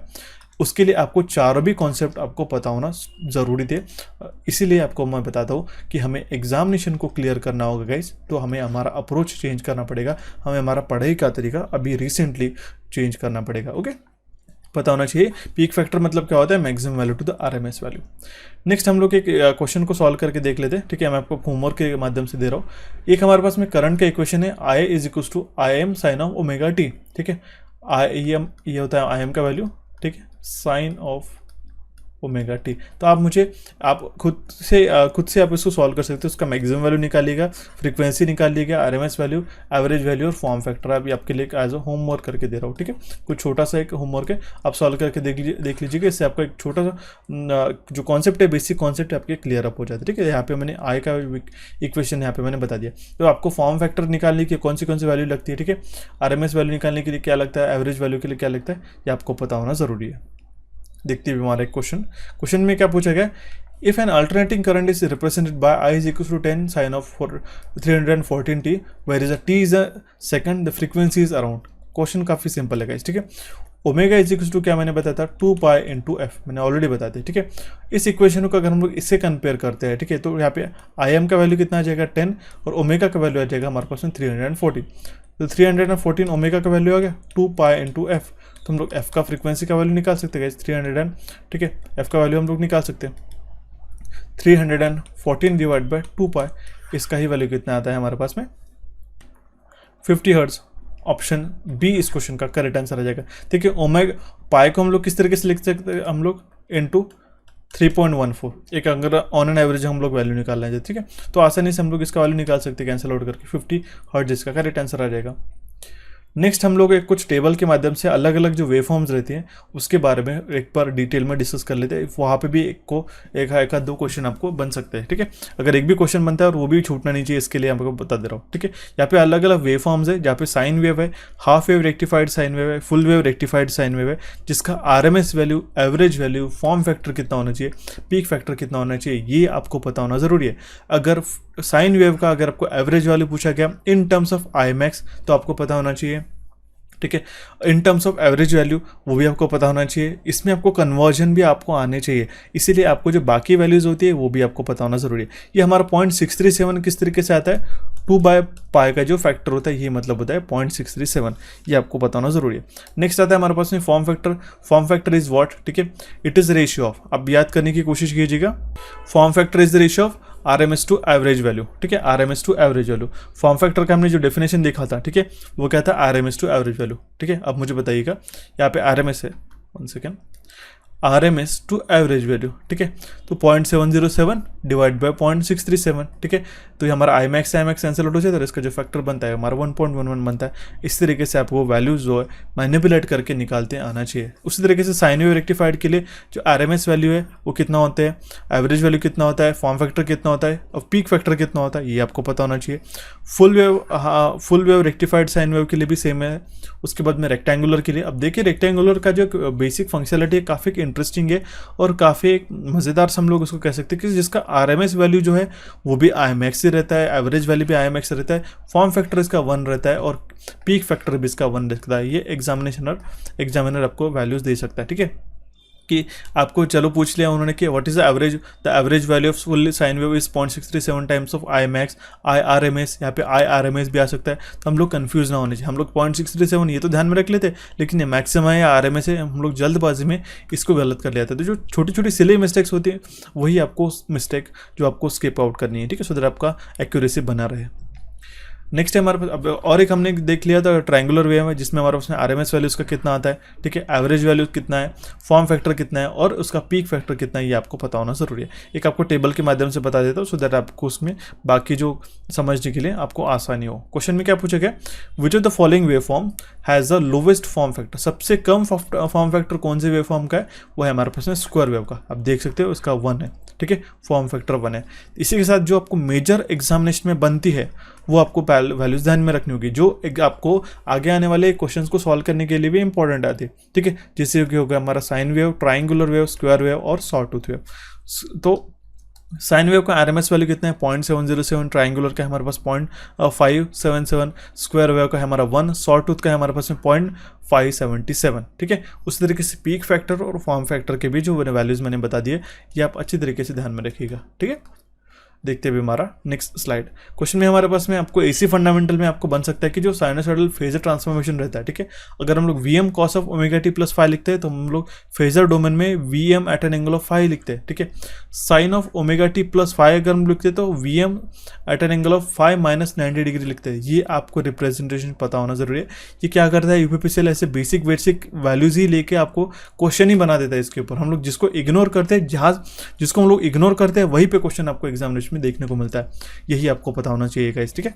उसी के साथ मैं आपको एक चीज़ बता देता हूँ, इम्पेडेंसेस एडमिटेंस और ऑफ पैसिव नेटवर्क का, इसके बारे में हम लोग और डिटेल में डिस्कस करेंगे। हालांकि सिर्फ अभी आप इसको ध्यान में रख लीजिएगा, इसके बारे में भी हम लोग आगे आने वाले स्लाइड्स के अंदर डिस्कस करने वाले हैं, ओके।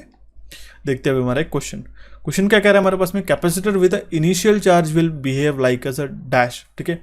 एक कैपेसिटर मान लो जिसमें हमारे पास में इनिशियल चार्ज है, तो वो एज अ क्या करके वर्क करेंगे, एज अ वोल्टेज सोर्स करके वर्क करेगा, एज अ वो करंट सोर्स करके वर्क करेगा, या फिर ओपन सर्किट या फिर शॉर्ट सर्किट, ऐसे आपको ऑप्शन में बन सकता है, ठीक है। तो capacitor with the initial charge will behave like a open circuit, okay. Option A इस क्वेश्चन का करेक्ट आंसर आ जाएगा। अब ये वोल्टेज सोर्स जो है ये कब एक्ट करता है मैं आपको बता देता हूँ, ठीक है। अब देखिए at t is equal to 0+ condition में जो हमारा कैपेसिटर है, ठीक है, एज अ हमारा ओपन सर्किट, देखिए यहाँ पे बेसिकली हमारा t is equal to infinite था, ठीक है, that means t is equal to infinite, काफ़ी ज़्यादा टाइम हो चुका है, तब ये जो है हमारा कैपेसिटर एज ओपन सर्किट करके वर्क करता है। अब देख सकते हो इक्विवेलेंट जो कैपेसिटर है, ठीक है, कैपेसिटर के वैल्यू, ठीक है, at t is equal to 0+ के लिए वो होता है हमारा शॉर्ट सर्किट। इनिशियली वो शॉर्ट सर्किट रहता है, लेकिन after some time, after few cycles, वो हमारा एज ओपन सर्किट करके वर्क करता है गाइस, ओके। तो अगर यहाँ पे ऐसी कंडीशन आई आपके हमने कि capacitor with initial charge equivalent at t is equal to 0+ condition के, 0+ कंडीशन में जो होता है हमारा एज अ वोल्टेज सोर्स करके वर्क करता है, बट लेकिन t is equal to infinite condition के लिए हमारा एज अ ओपन सर्किट रहता है गाइस। तो ये बात आपको ध्यान में रखनी होगी, ठीक है। With initial in conductor with initial current and inductor with the capacitor with initial charge, इसके जो आप वैल्यूज देख सकते हो, ठीक है, ये आपको सिमिलरली देखने को मिलेगी। जैसे हमारे पास इंडक्टर है, इस शॉर्ट सर्किट ही हो जाता है हालांकि, ओके। इंडक्टर चाहे वो t is equal to infinite पे हो, चाहे वो इनिशियल करंट के साथ t is equal to infinite condition पे हो, तो वो शॉर्ट सर्किट ही बिहेव करते हैं। लेकिन आपको ये इंपॉर्टेंट है कि रेजिस्टेंस का भी वैल्यू पता चले। रेजिस्टेंस ऐसा एक वैल्यू है, पैरामीटर है, जो t इज इक्वल टू 0+ पे उसका वैल्यू सिमिलर रहता है, और t is equal to infinite पे ही हमारा वैल्यू उसका सिमिलर रहता है। दैट मीन्स आप इससे एक एनालाइज कर सकते हो कि जो मैं आपको हम लोग काफ़ी जनरली कहते हैं कि capacitor opposes the sudden change in a voltage and inductor opposes sudden change in a current. वो मान लो एक हमने इंडक्टर कनेक्ट करके रखा है सर्किट के अंदर, उसमें से करंट फ्लो हो रहा है, उसका वैल्यू हमारा 10 एम्पेयर, सडनली हमने क्विकली उसका 20 एम्पेयर कर दिया, तो उसको वो रेजिस्ट करता है। सडनली उसका जो करंट है वो चेंज नहीं हो सकता है, ठीक है। इसीलिए वो हम लोग कहते हैं कि उसका जो इनिशियल हमारा कंडीशन और फाइनल कंडीशन है, ये आपको वैल्यूज़ पता होना ज़रूरी है, ओके। तो ये कुछ आपको टेबल है जो आपको ध्यान में रखना होगा गाइस, ओके। तो यहाँ तक हमने कुछ जो पार्ट 1 था हमारा गाइस इस हमारे सेशन का, ठीक है। हम लोग पार्ट 1 और पार्ट 2 इसलिए कह रहे हैं कि कुछ आपका बेसिक फंडामेंटल जो है आपको क्लियर अप हो सके, ठीक है। इसके बाद भी आपके हमारे पास काफ़ी सारे नंबर ऑफ क्वेश्चंस अवेलेबल है। तो यहाँ तक अभी हमने जो हमारा क्लास 1 था उसका जो डेमो क्लास ए था, ठीक है, फर्स्ट क्लास, ये हमने अभी तक कंप्लीट कर लिया। इसके आगे का जो है पार्ट बी हमारे एप्लीकेशन के ऊपर अवेलेबल है गाइस। उसके लिए आपको दोनों भी एप्लीकेशन को डाउनलोड करना होगा। अगर यूपीपीसीएल जे के कोर्स के लिए बात कर रहे हो तो आपको इलेक्ट्रिकल इंजीनियरिंग एमसीक्यूज के कोर्स के ऊपर ये मिल जाएगा, एप्लीकेशन के ऊपर ये मिल जाएगा। So thank you for watching this session guys, have a nice day. आपको टेलीग्राम चैनल से भी कनेक्टेड रहना है, ठीक है। Thank you so much.